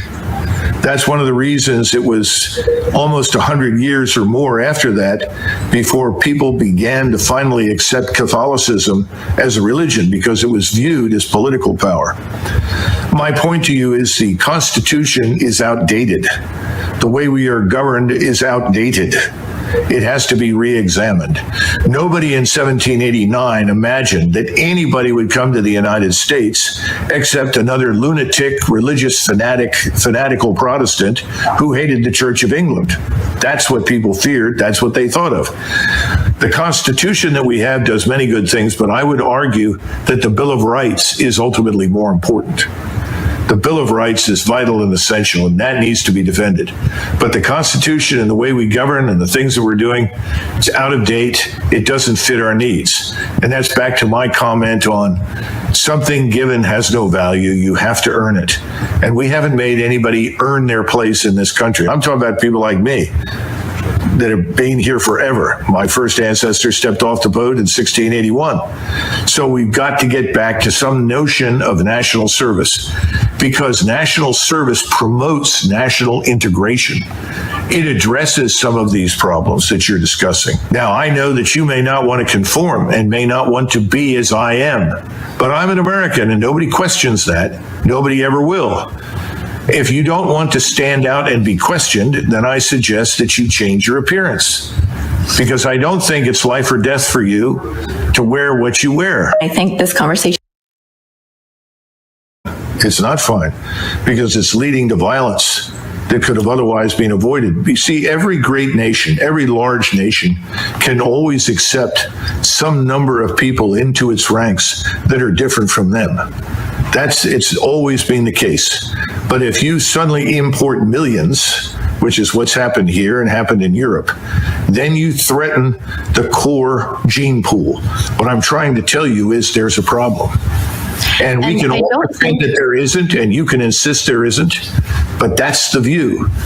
And I think it's incumbent upon all of us to address it truthfully and openly. Stop pretending it's not a problem. It's a problem. I mean, what's also a problem is white supremacy, and that's no, because of you're saying you're different, you're going to remain different, and you don't think that if that's not compatible with being an American, then the hell with it. That's what you're going to do. Well, then what do you make then of, white American people who convert, let's say, to Islam and choose to cover? Are they not American anymore? Listen, if they want to do that, that's obviously their business. I don't know how many are out there that do that. I think again, it's ill-advised. I think you have to hold the society together. There has to be an agreement on certain things, customs, culture, way of life. And unfortunately, if you're going to practice rigidly a brand of Islam that demands certain things, and this is why I asked right off the bat, do you support Sharia law? I'm a Muslim. What being a Muslim means is I follow the guidelines of my religion, which is a peaceful. Does your religion dictate to you Sharia law? My religion dictates to me to be a good human being, to be good to my neighbors, to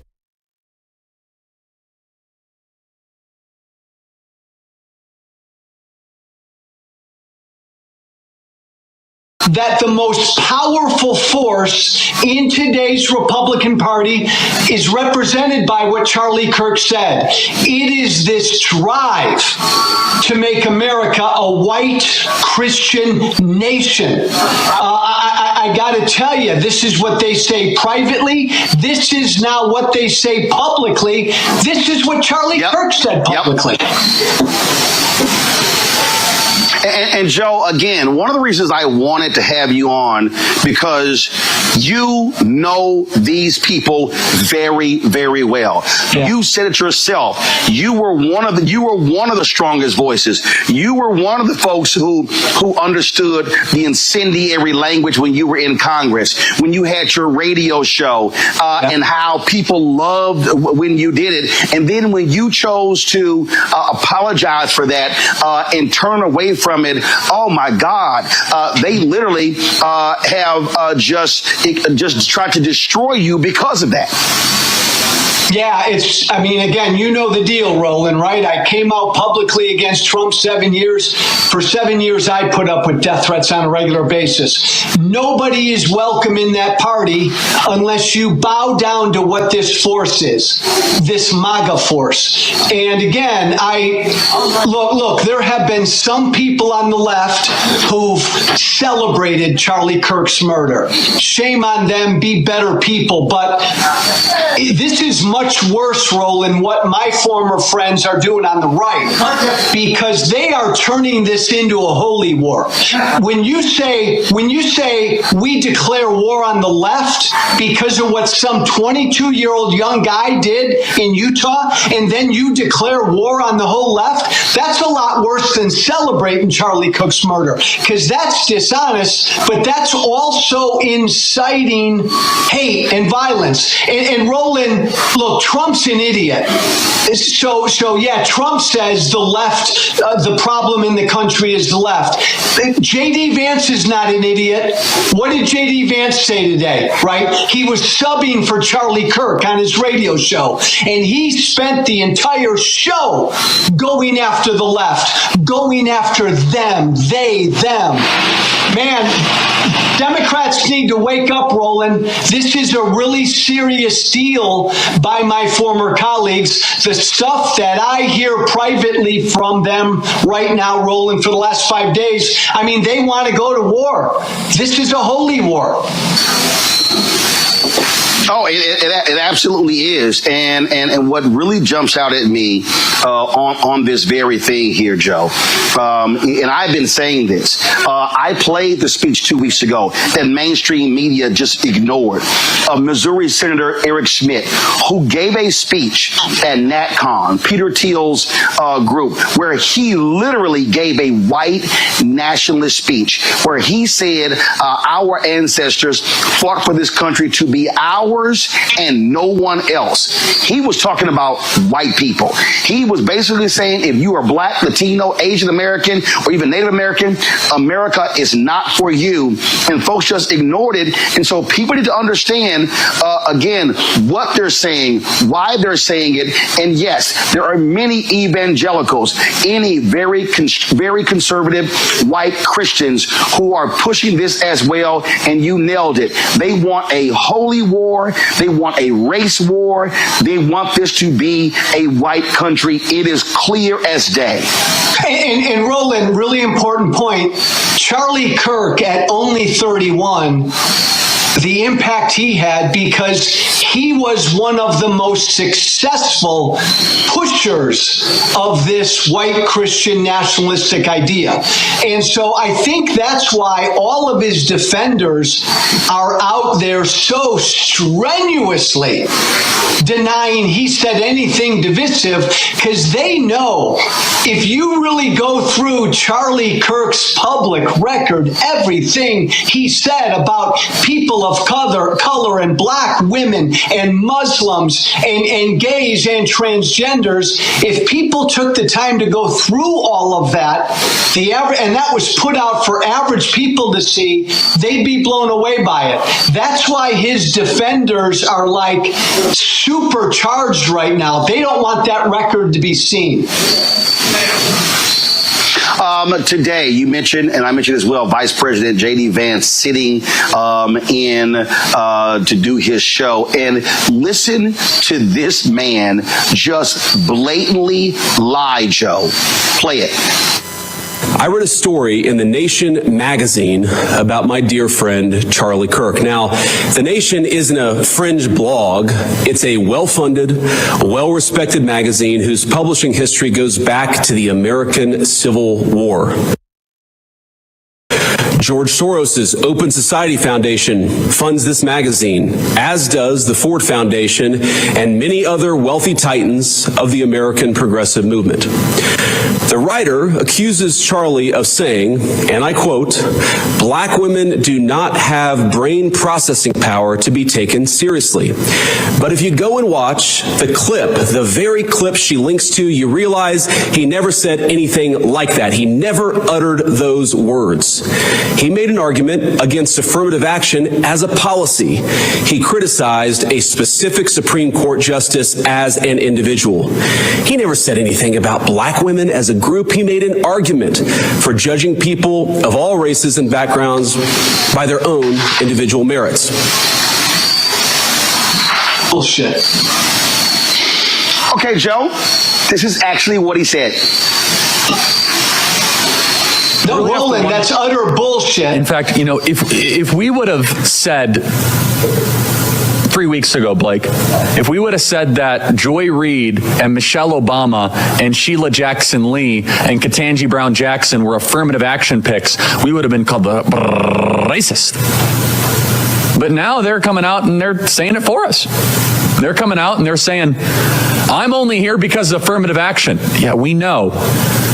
You do not have the brain processing power to otherwise be taken really seriously.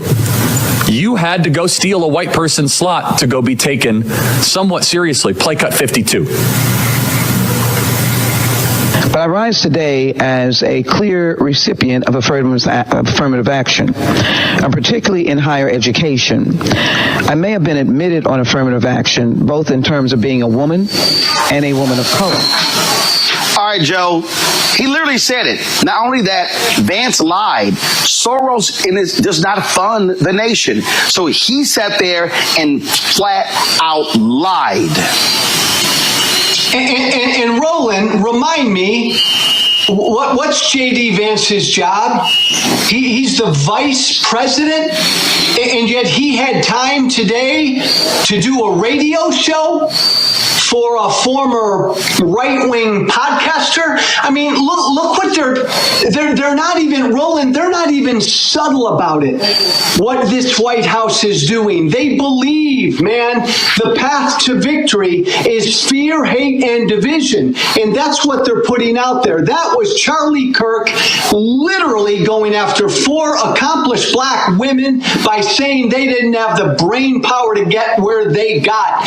This is what he believed. And this is what MAGA believes. And that, again, Roland, broken record, that's why Charlie Kirk was so damn successful, why he had such a big audience.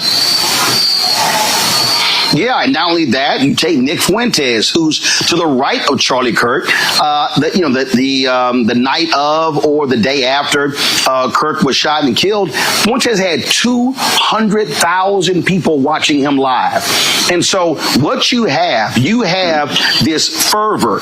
And so when I listen to Trump and Vance and all these people talk about, how the left, they're indoctrinating. No, and you know this very well, the indoctrination. We've had people who formerly with Turning Point USA put out videos talking about how it was really this cult-like figure, this messianic figure, as they sort of set Kirk up as, and how they want them to follow that. And so that's what's going on here. These people are not trying to have open dialogue. And not only that, Joe, you take Trump, okay? Trump was very clear in saying he was not going to call Governor Tim Walz after those 4 folks were shot in Minnesota. 2 were killed, including former Speaker of the House and her husband. Now today he's saying, he never even heard of Melissa Hortman, and if the governor had asked him, he would have, of course, lowered the flags to have staff.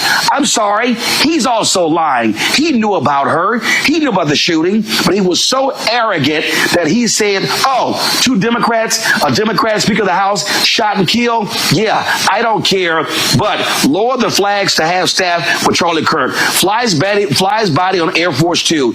Do a memorial service at the Kennedy Center. Do another one at the Arizona Cardinal Stadium. Give him the Medal of Freedom. And I'm telling you, they're going to give him a state funeral. That's what you're seeing right now. And then you got Peter Hegseth going after members of the military who said anything negative in the aftermath of his death. You've got Kirk supporters creating a database of people of every social media post, and then even Vance said it in the podcast, you call their employer. So the so-called free speech people all of a sudden are saying, if you say anything negative about Charlie Kirk after what took place last week, we're going to come after you, come after your job. Oh, I thought they hated cancel culture, Joe. Yeah. Roland, I remember back in my right-wing radio days, I would come on every day, and there was always some story about some leftist group on a college campus that couldn't handle speech that made them uncomfortable. To say. Roland, this is scary, and you and I are old enough, man, to remember huge figures in American history who were gunned down, struck down, military leaders, civil rights leaders. We are treating this 31-year-old podcaster, MAGA influencer, like he's Jesus Christ. So I come from the right. Why are my old colleagues and friends on the right doing this, Roland? Because the right wants a religious war. Let's just call it. They want a civil war. They want a holy war. That's why they're putting him up to be some Jesus-like martyr. Absolutely. I mean, Glenn Beck literally came out and said he was a civil rights leader. Oh, my God, stop it. Stop it. I've seen people say, I've seen a lot of these videos, I'm leaving my church because my pastor did not mention him. This was a Christian warrior. And let's just be clear. You said it, white Christian nationalists. It's slaveholder religion. We heard a lot of this stuff during slavery, during Jim Crow, things along those lines. And this whole idea about, it was about debate. It was about, exchange of ideas. I mean, come on, let's just stop it. And so we see what's going on here. We see the games that are being played. And then what gets me, Joe, is this whole deal of, oh my God, the left, how they indoctrinated him and the accused killer going to a university. The dude was at a university for one semester, Joe. You're trying to tell me that one semester at a mostly white institution in Mormon, Utah, which is not a liberal bastion, somehow just radicalized him? I mean, it really is showing folks the hand they're trying to play. Yeah, and I think even on top of that, Roland, I think it was like some technical school. So it wasn't some crazy liberal arts school for a semester. Look, cut through all the BS. The Speaker of the House, Mike Johnson, has publicly said that America should be a white Christian country. This is what animates my former party. Roland, you know me, right? Tea Party Hellraiser. I don't come from the left.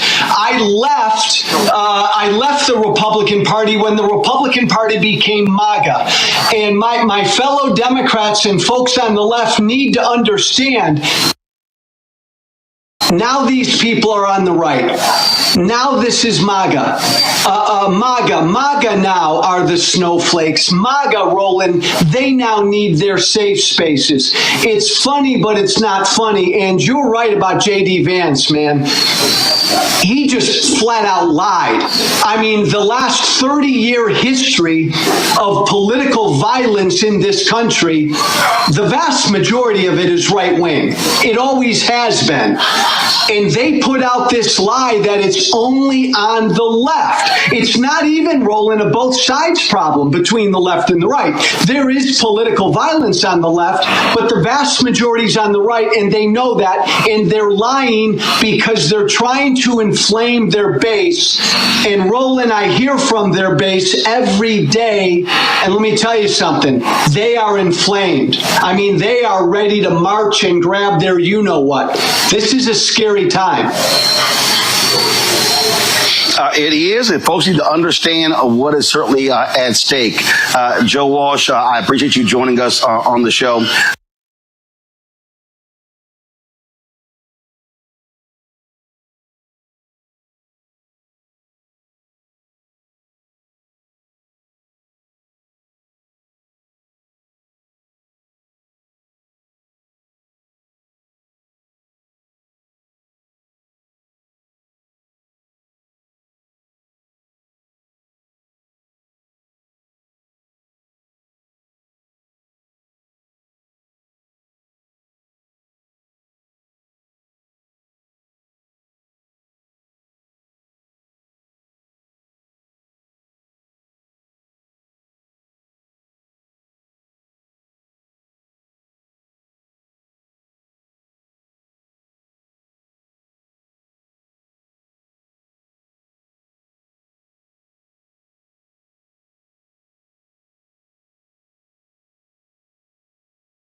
of the cross, known by their works. What's the history of the cross? 500-year history of the cross. Murder, rape, destruction, deception, enslavement, burning, terrorizing. To maintain a slavery system, you must terrorize the people 24/7. They terrorize people from Africa and America for 400 years. Constant terror, 24/7, rape, murder. In the name of Jesus. This was Christians, not Buddhists, not Hindus. Christians. Christians, in the name of Jesus. When they said Jesus cursed black people, they call them Ham, cursed them to be slaves and persecuted forever. In the name of Jesus, raped our women incessantly, pissed in our mouths, made us eat shit. And they took and tried to clean up, not clean it up, but make it look more fashionable, I guess, by calling it chitlins. That's after slavery, of course, after so-called slavery. Because what was endured was not slavery. Look up slavery. Look up slavery. It does include murder, rape, terror. This is a Holocaust. And then now they try to downplay it. Oh, that was 400 years ago. No, it wasn't 40 years ago. I don't care if it was a million years ago. It was 40 years ago. It lasts for 400 years. As they're doing today. They took everything away from the slaves. Everything. Their name, their culture, their families, their religion, their minds, everything. Fed their children to alligators as alligator bait. And then they talk about what's going on in Gaza when they did 1,000 times worse. What's going over in Gaza now is simply just a miniature version of what they did. What they did was far worse than what's going on in Gaza. Gaza's bad. It's genocide. What they did was far worse and much longer. That's the legacy of Christianity. Murder, rape, disease. They wiped out the native population with genocide and disease. Smallpox blankets, knowing they was full with disease. Herpes, syphilis, gonorrhea from sleep with animals. So-called common cold was not common. Didn't exist here on this side of the world until they brought it here. Murder, rape. When they was raping our women, they had a cross hanging from their neck. And again, they taught blacks that this was God's will. God's will. Enslavement of our people. And they continue on even today. That's the legacy of Christianity, the cross. So where's your rap sheet? Every time they arrest one of our people, your rap sheet. What's your rap sheet? How are you going to judge people for murder when you're guilty of murder beyond imagination for hundreds of years? Hundreds of years. Theft. You stole his land and murdered his people. And you crushed the native people here when the braves would go out hunting, you would come into the camps like cowards and kill the women and smash the children's brains out on the hooves of your horses. This is the legacy of Christianity. That's the legacy of it. The question is, if instead of Columbus coming here, Dracula came here, Beelzebub, Wolfman, Frankenstein, Satan, and they all came instead of Columbus. What could they have done that Columbus and those that followed him did? Satan is the God of this world. That's the God they're serving. They have known him by their works. What are the works of Christianity? What are the works of Christianity? Where's the works of Christianity? Evil, deception, mischief, bloodshedding. It goes on today. And what's going on in Gaza, just reflection and microcosm of what was done here in America for hundreds of years. Raped out women incessantly. They would even rape while they was out in the fields picking cotton. They would jump off their horse and tell them to bend over and rape them. And tell them to keep picking cotton while they was doing it. This is the kind of stuff that they would do. Make one slave defecate and slave and slave in the mouth of another slave, and then bound it up so they couldn't spit it out for 7 days.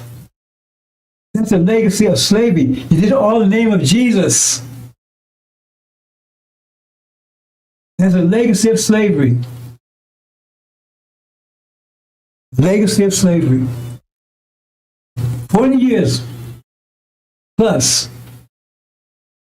Legacy of Christianity. Legacy of the cross. That's the legacy. That's the true legacy. So whose works are those? Who are you serving? Who are you serving? The legacy of the cross. What's your rap sheet, America? Gog? What's your rap sheet, Magog? Britain? What's your mateship? What's your rap sheet? Antichrist, false Israel. What's your rap sheet? Then they colonized Africa. They're stealing for ripping off everyone. It's the legacy of Christianity. They've been ruling for over 500 years. And now, the threat of nuclear war to finish off everything. That's a legacy of Christianity in the name of your Jesus.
make it.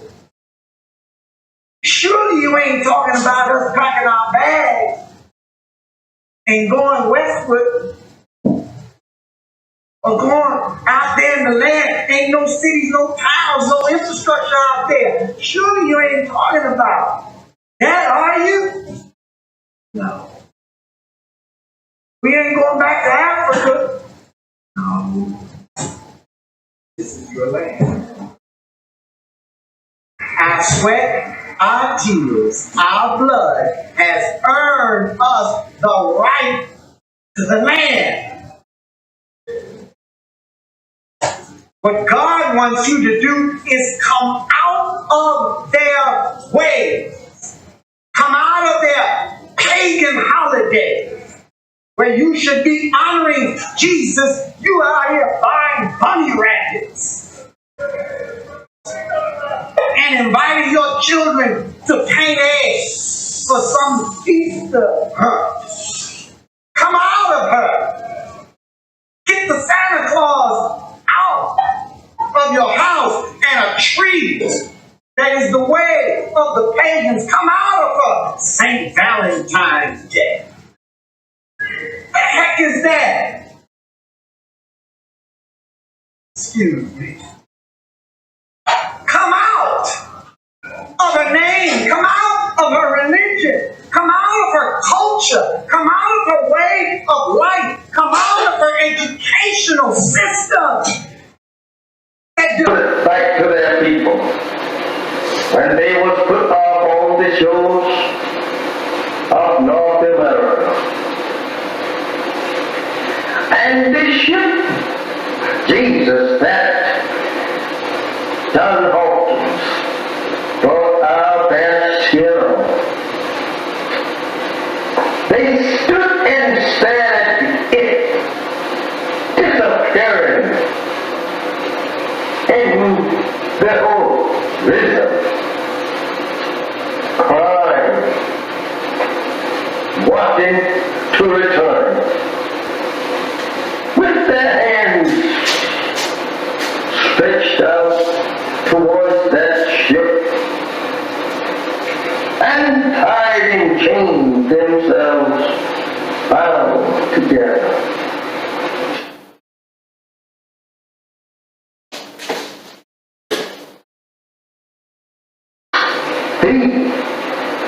And when they was put off on this memorable shows, they stood there staring at that ship that brought them to a strange land and a strange people who could not speak either one's language.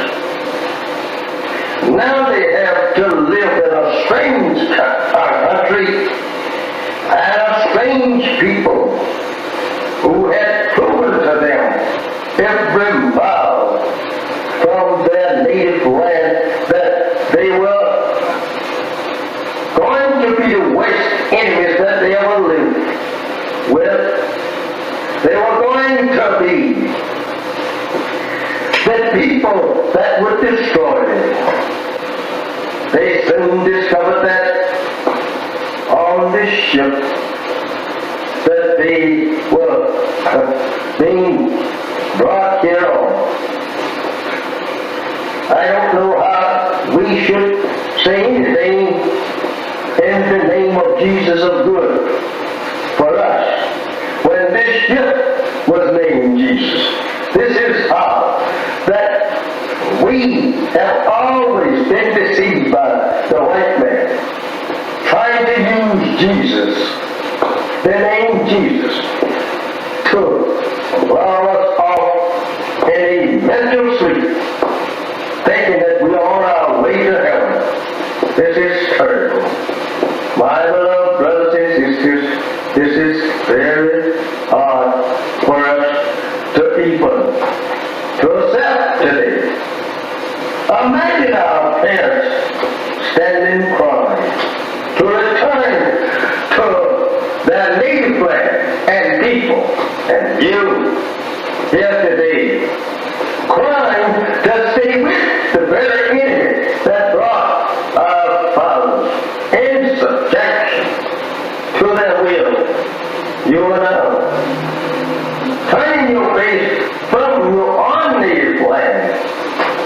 turning it back towards our own prison house and our own enemies who have destroyed us and seeks to further destroy us.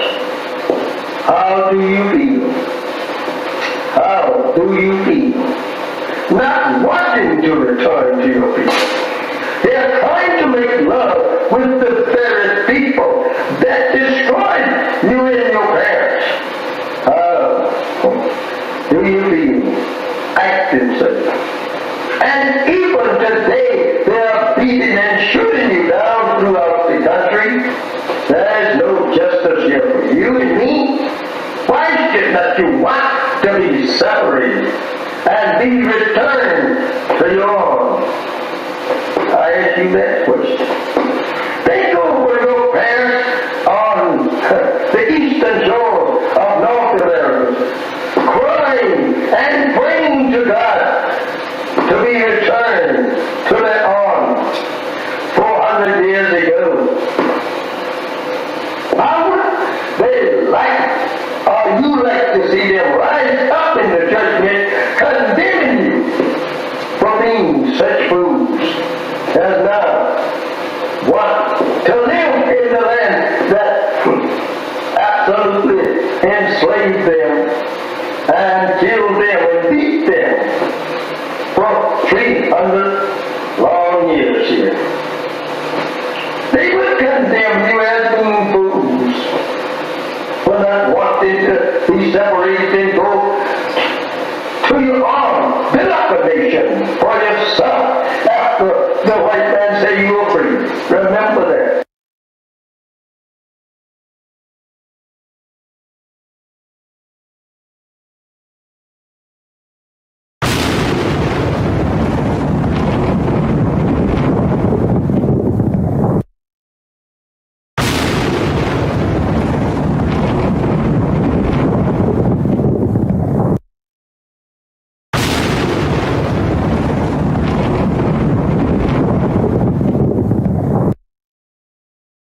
naked.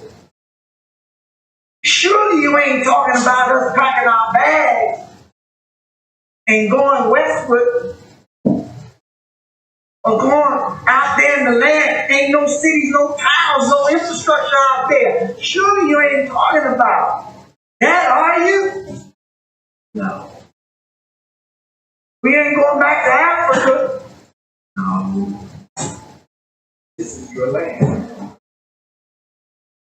Our sweat, our tears, our blood has earned us the right to the land.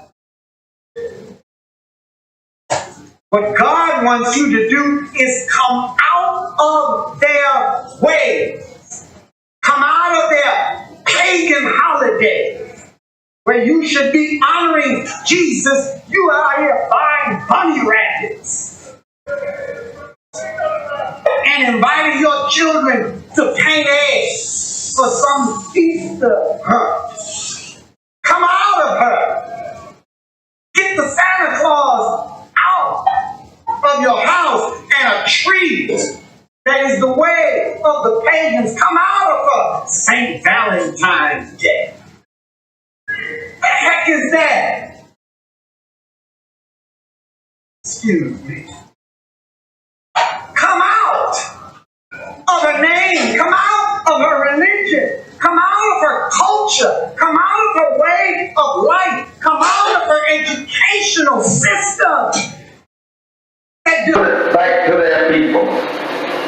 When they was put off on the shores of North America. And this ship, Jesus, that John Hawkins brought our past here. They stood and stared at it disappearing in the old rhythm, crying,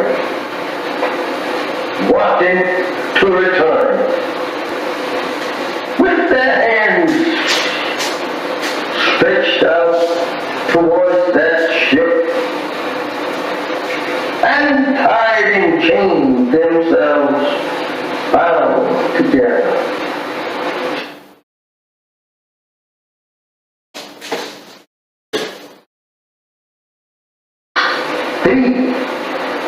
And when they was put off on this memorable shows, they stood there staring at that ship that brought them to a strange land and a strange people who could not speak either one's language. Now they have to live in a strange country and a strange people who had proven to them every mile from their native land that they were going to be the worst enemies that they ever lived with. They were going to be the people that would destroy them. They soon discovered that on this ship that they were being brought here on. I don't know how we should say anything in the name of Jesus of good for us when this ship was named Jesus. This is how that we have always been deceived by the white man, trying to use Jesus, the name Jesus, to lull us off in a mental sleep, thinking that we are on our way to heaven. This is terrible. My beloved brothers and sisters, this is very hard for us to even to accept today. Imagine our parents standing crying to return to their native land and people, and you here today crying to stay with the very enemy that brought our fathers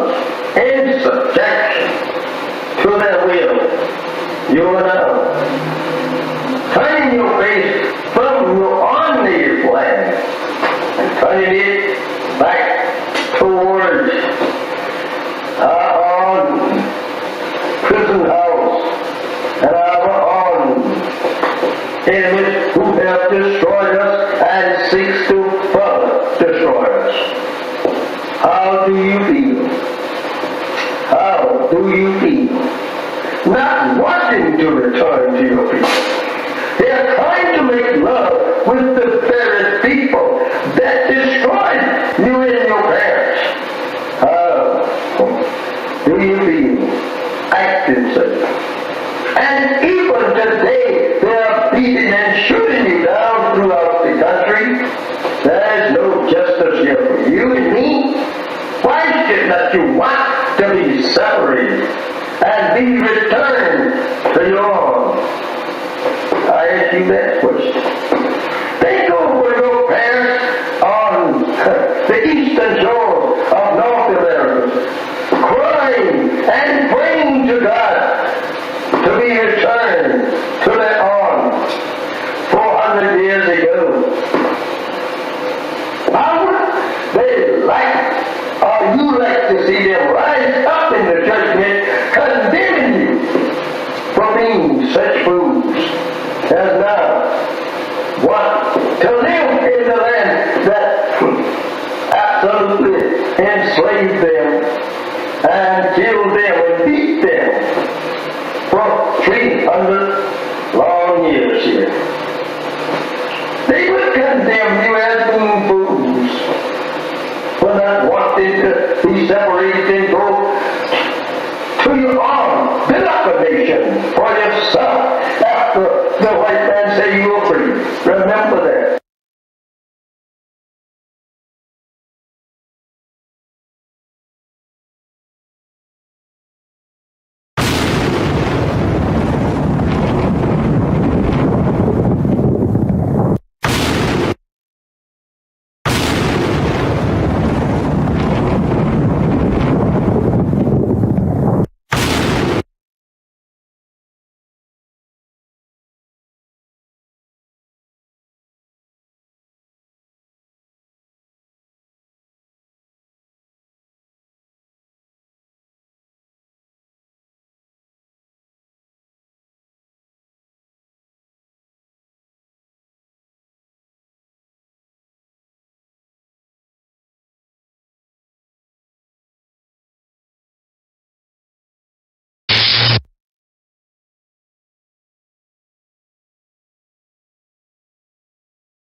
Assalamu alaikum, sisters and brothers.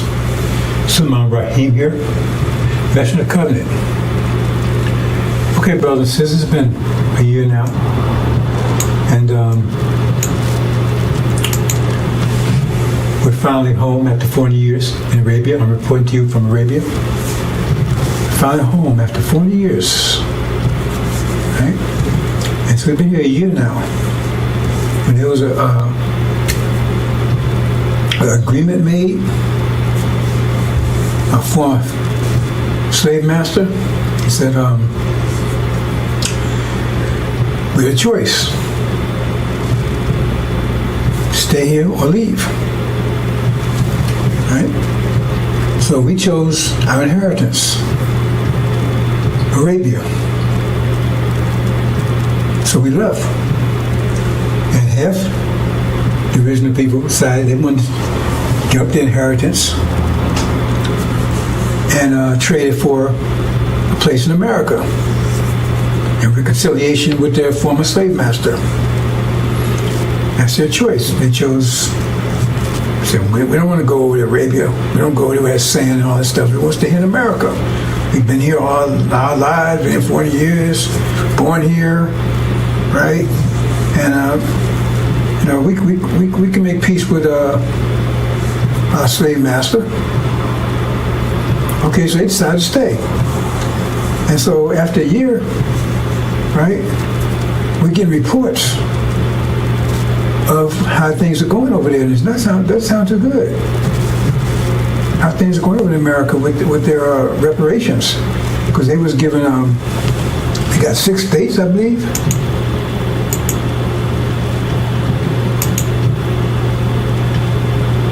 Yeah, see? Yeah. Yeah, they got those 6 states right there. That's what FARRACON told them.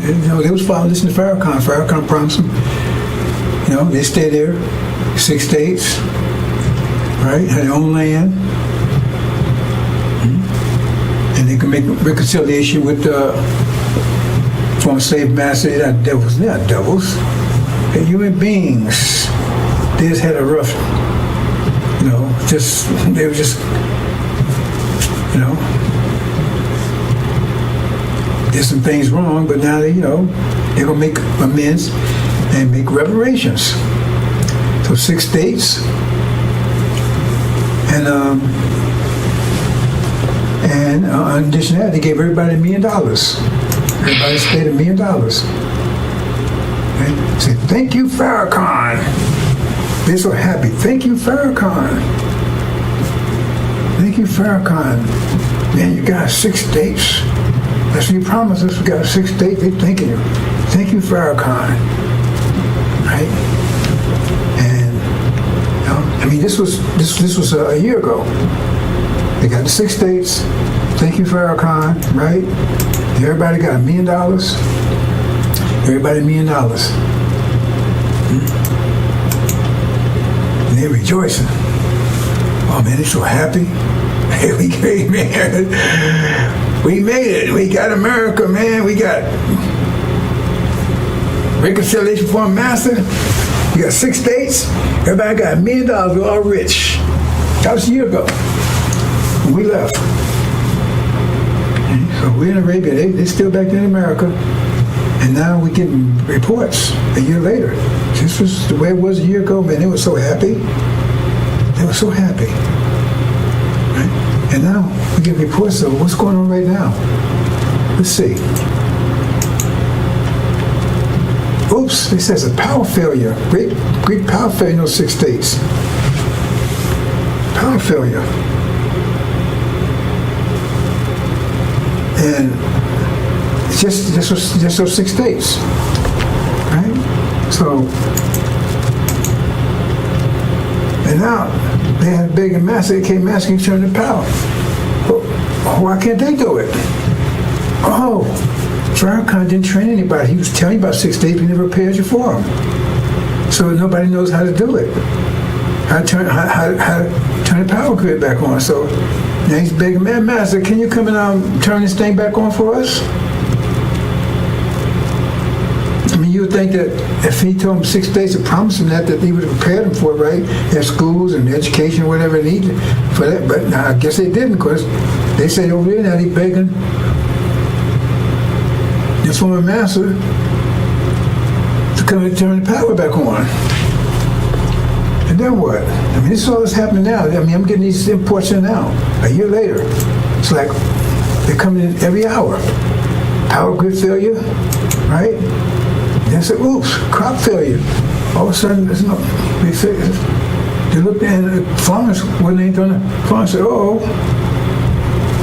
So then they asked, Master, what's happening here? How come right? Our crop. They found that the land they gave them wasn't that fertile. A year later, nothing's growing. Crop failure. And now Master, what's happening here? Right? And then, all these things, every hour back's coming in, right? And then they look, and they had, a year ago, they had plenty of food on the shelves, right? And now, they look there now, and all the food's gone. It's gone. And she said, what am I going to do here? Food's gone. The house is empty. So he said, Master, we need some food. Well, how come you can't put your own food? You want your own country. You got your own states. That's your country. Then you run it. What are you calling us for? Right? So they're praying. And then, oops, no fuel. There's Master, no fuel there. Well, you got to buy your fuel. You got to produce your own fuel. What you calling us for? You got your own 6 states now. What you calling us for? Go and get some fuel. You got money, right? You got your own states. So you got to get your own. What you calling us for? You said you wanted your own, so now you got it. And you got your reparations, so we don't owe you anything anymore. We don't owe you anything anymore, so what you calling us for? We don't owe you anything. You said you agreed to 6 states and $1 million per person. You took that instead of your inheritance, what you call the Abrahamic covenant, Arabia. Your brothers and sisters, they left. They took that was offered to them. They took it, and you said no. I want this instead. So now you got it. So what you calling us for? Oh, no communications. Oh man. No communications, right?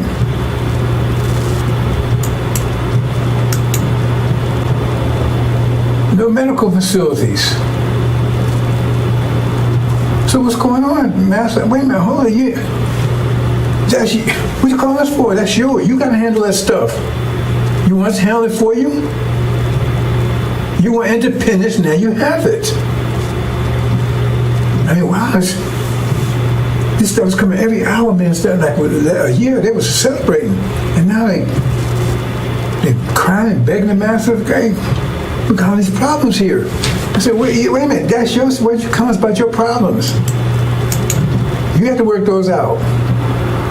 Right? No transportation, no planes, no nowhere. We don't know about fly the planes and drive the trucks and the boats and stuff and to go and get this stuff. What you done this for? You wanted this, you got it. So go ahead and train your own pilots, build your own planes, build your own boats and right? You see what I'm saying? Transportation, build your own trucks. What you calling for? Yeah, Master, we see this. You said you wanted 6 states, you got it. You want $1 million per person. That was the reparations. So now if you never pay people to take care of this, how's that our problem? You're independent now. You're really free now. Oops, no fuel. The gas station's empty. I can't drive, eh? And no gas. Man, wow. All this stuff happened for a year. They thought that everything was great, and all of a sudden everything ran out. So I guess what happened? Everything was there when they got it, and it ran out. They had to, for them to replace it, replace the fuel, to get the farms going. So they was left with that stuff. The factory was full. Warehouses full. Then you had to keep. They thought that was just going. I guess they thought it was just going to be there, just by itself. They didn't prepare for it. See? and they ain't trained any engineers and scientists and architects and stuff. They ain't, business. They didn't train anybody. So Farrakon, he told you he's gonna get this for you, but he didn't pay you for it. He didn't get anybody to handle this stuff. So what was that all about? So now he asked the master, said, hey, don't call on me. You was here, you had it when you was here with me. You said you want independence, you wanted reparations, so you gave it to you. Well, call on your brothers over there. They left, they handled their own business. You said you want to stay here. Right? Okay. Don't have any professionals or technicians, scientists, doctors, none of that. See? I mean, that's what, because, if you're going to set reparation, you should be preparing for that, right? So if he was telling you about reparation, you should be preparing for it. If he said, God said that's where he's going to get you, so if God told him he's going to get that for you, then he should, like when God told Noah there was a flood coming, to only build an ark, so he started building an ark. And so you should start preparing for the 6 states and the reparations, but apparently you didn't. And so now, the devil said, look, hold it. We want total separation. Look, we don't want you to call us no more. We don't want you to call us no more. Because you're wearing us. You want your own country. You got your own land. Right? You got money, $1 million, all this stuff, right? And so now we got to protect your money and everything too? No, you have to create your own money. You have to do all these things, your own wealth, not ours. Right? So we're going to cut you off from that too. That's whole economics. So they go and tell all the people all the white folks, right? Because all the black folks, now all the black folks is either in Arabia or in those 6 states. That's the solution. You had to be one way or the other. There couldn't be no integration, all that kind of stuff. That's the deal. You just said one or the other. So all the black folks are there, ain't no integration, all that kind of stuff, right? Black folks are there, one or the other, so they're there. So they said, okay, right? So they said, we're going to take our money because we don't know what y'all doing over there. You have your own money, you have your own wealth. So what they do is they tell all the white folks, say, protect your money, right? Transfer your money into gold. Transfer all your dollars into gold. Right? Now remember, they gave everybody $1 million a piece. So everybody got $1 million a piece, right? And so they transfer it to gold. And then what happens is that what they do is they start just printing money. White folks just start printing money. You understand what that means? That's inflation. Right? Because if you got $1 million of gold, a million ounces of gold, say a million ounces of gold, understand this, and you got 1 million certificates, then you say each certificate is worth 1 ounce. If you got 1 million ounces, each certificate is worth 1 ounce. Understand that? If you got 1 million ounces of gold and you got 1 million certificates, each one of those certificates is worth 1 million. If you want to say trade with the certificates, each one of the certificates is worth 1 ounce of gold. Right? But if you take and print, you say you got 1 million ounces of gold and you got 1 million certificates. Each one, but say you print twice as many certificates, you got 2 million. Well, then each certificate is only worth 50 cents now, because you got to connect that to the gold. Well, you print 4 times, then each one's worth a quarter. So the more you print, the less they worth, because those certificates have to equal what the gold is. You understand? So the more you print money, the less, right? The less they're worth. So if you print twice as much money, right, there's less gold.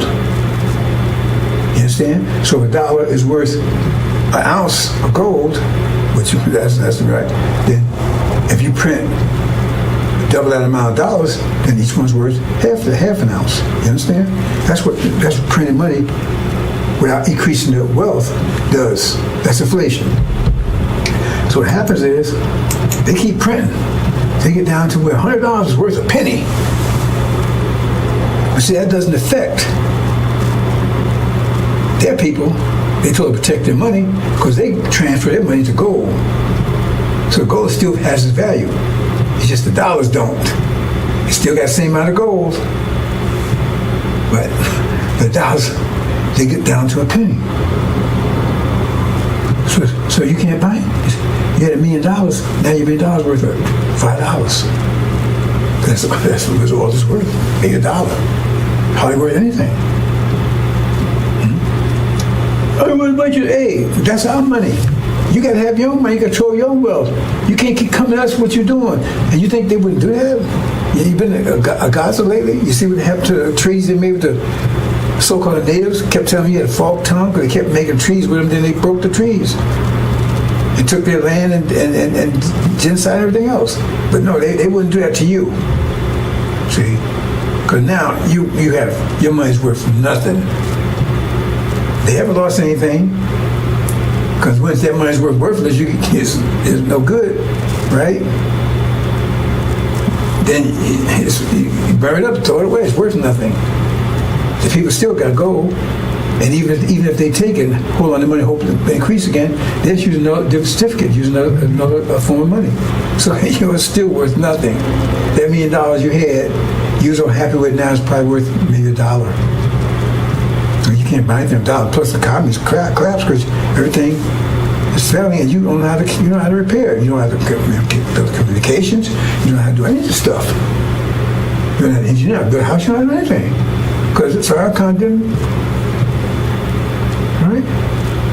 He didn't prepare you. He told you, "You'll get 6 days." He told you, "Listen to me, right? So now you're broke, and your economy is gone. You have no food, no electricity, no power, anything. Right? It's not their fault. They gave you what you asked for. You saw your inheritance for that. And then they closed the border. Because you're going to try to get back into America now. We want to come back in, Master. No, we don't want you back in here. We sorry, we want to come in. No. That's what you chose. You stay there. They closed the border, so you can't get back in here. You can't get back in America, into what you call your land now? Swaziland or something? FARRACON. Maybe you call it Traveland. FARRACON. They met the FARRACON. Right? So they close the borders. You can't. Because now you're hungry and everything else. Your money's worthless. And, oh, God, come back, Master. I'll come back work for you. I'll work for Popeyes. I'll do anything you want. No, remember, the blacks either they over in Arabia or they in that land. There are no blacks in America, any places, just in that land that you 6 states. And now you're starving. You ain't got your money's worthless. Nothing works. And they close the border. Right? And then you see Master, you on the phone, you talking to the guy that you kept treating to help you. Hey, we finally got rid of them niggas. Finally got rid of them.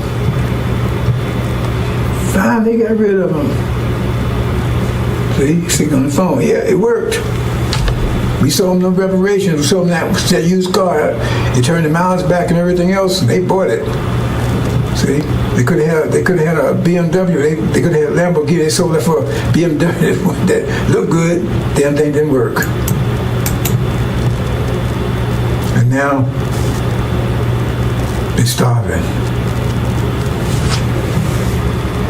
living in tents.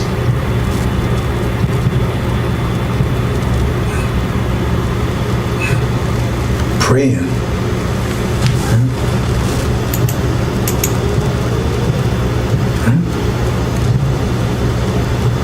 So what?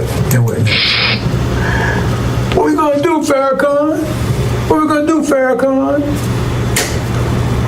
You told us to take reparations, so we did. They gave us everything we asked for. What we gonna do, FARRACON? What we gonna do? Pray.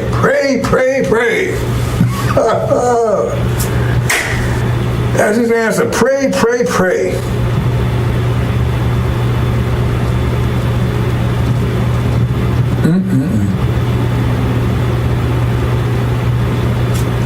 That's your reparations. Like Elijah Muhammad said, he had a big picture.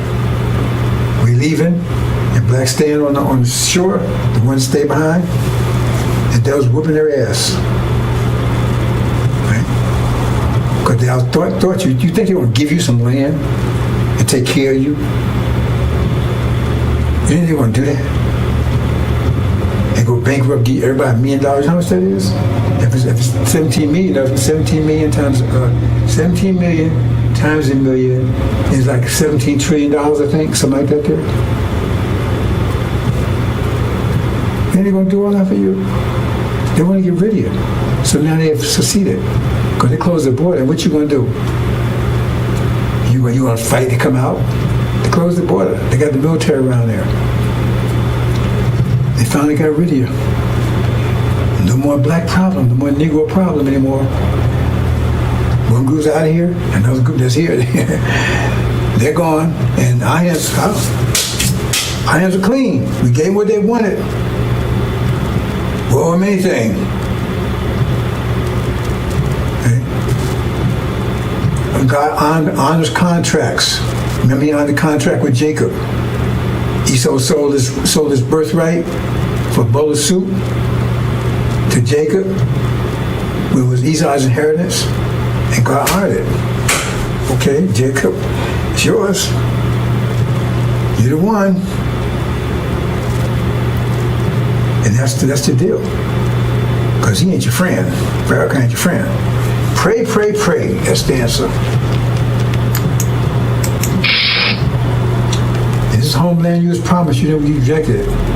So now you got what you asked for. So if they gave you reparations today or tomorrow, how would that scenario not play out like that? Well, they say, okay, we got it, you got it. Tell me how the scenario wouldn't play out like that. And tell me why they wouldn't do it. They love you so much, they're going to say, okay, we're going to take care of them. I mean, why should they go out their way to take care of you when you was right here? You was working at Popeyes and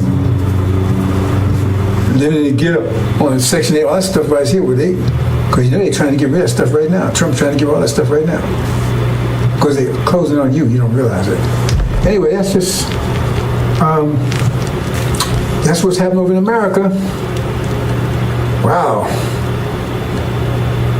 Boys, come here. It's a disaster over there. And, oh, I just got a call. Oh, wait, hold on. Really? You serious? Our ambassador just got a call from I don't know what they call it. We call it Conland or something. I forgot what it's something they call it right there. That 6 day. They begged us to come and help. Can they come over here? Can we come and get them? Really? Can we come and get them and bring them? Oh no. Now he went and asked Master Farad Muhammad, right? He said, no, hell no. We ain't going to get them. And I agree with that. Yeah, the Master said he said, let's call him, and he passed the word to Master Farad Muhammad. Master Muhammad said, send him back. Master, no, we can't come and get you. You made your choice, live with it. Or die, whatever the situation is. Wow. I can't believe that. They actually, right, sent a message over. I don't know how they did. I don't have any communication with them. Somehow they got the information over to them. Said, we please come and get them. Nope. Said, no, tell them no. And don't waste time communicating with us anymore. You got your land. You got your reparations. You got your money. You got Farrakhan as your leader. Yeah, tell him. Talk to him. Let him straighten out for you. He didn't want to sell you the idea. He was a salesman. So you on that idea of reparations. We told you. Right? Suleiman, right? He was the messenger to you, telling you, look, man, let's go home. You said no. You chose not to.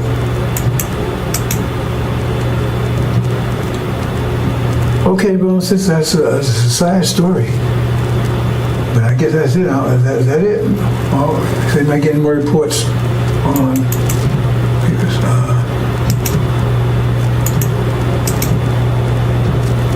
okay, he says that was Master Farad Muhammad's final decision, and I think they closed communications off from there. So, like I said, brothers and sisters, we got those rides that came in.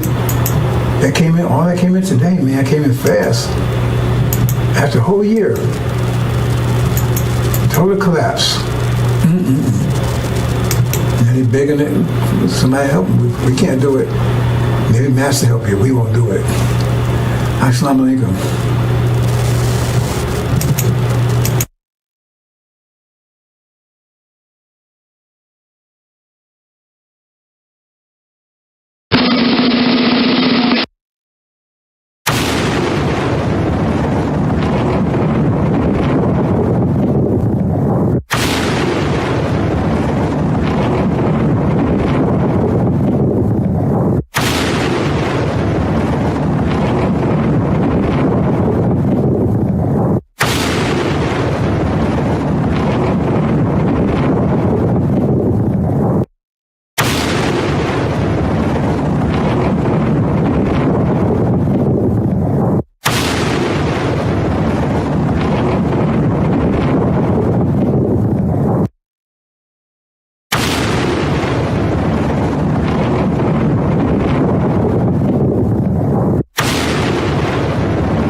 Update, brothers and sisters, got another late report in that they said, well, if you want to come and get us, well, we at least send them some food.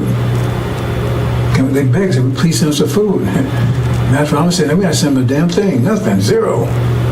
He said, please just send some food. No, I just got that in. He says, if you can't come and get us, please send us some food. He says, no. He refused. I said, boy, I just got the information from the ambassador. He said, they sent that, and he's read to me. He says, no. He said, please, just please send us some food. He said, no way. You made your choice, case closed. Okay. Just got that in, brothers and sisters. Assalamu alaikum.